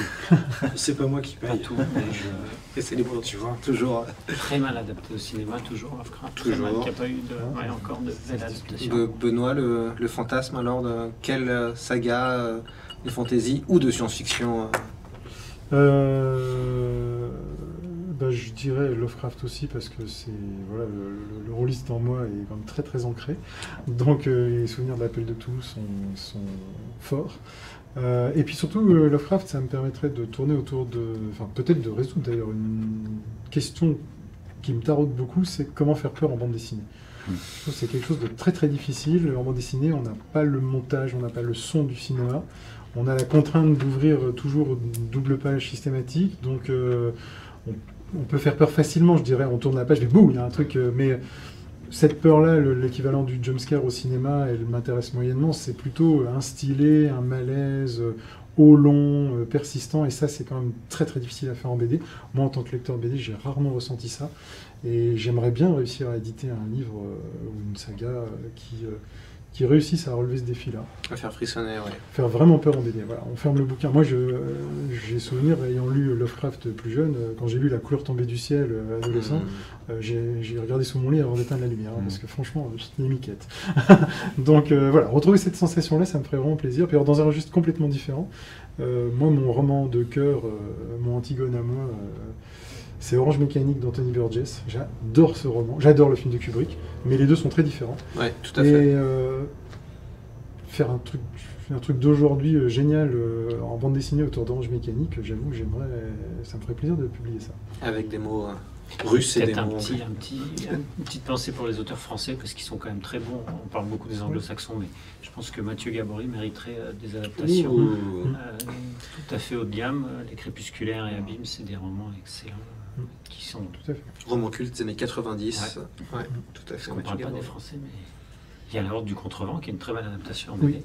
c'est vrai. d'Alain Damasio. Donc il faut qu'on parle aussi des auteurs français, un peu. Ça a été souvent considéré comme un sous-genre en France, le fantastique.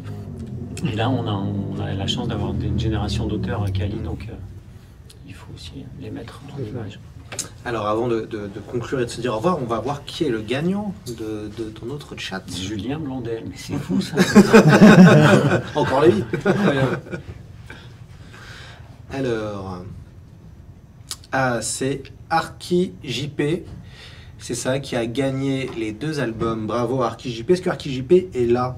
Est-ce qu'il faut être présent ou présente pour gagner ensuite, il nous donnait les informations. Ah, il donne les deux, il gagne les deux d'un coup. Et ouais. Oh putain. Ça, c'est le Chosen. Ah, ça c'est... Gamel. C'est bien lui. Ça c'est du luxe. Est-ce que... Ah bah voilà, à cool, merci. Bon bah, Il est là. très bien, il est là. Et il y a des beaux joueurs, ouais. Merci Graphique Agnier et ainsi toute l'équipe, c'est chouette à vous de évidemment jouer le jeu.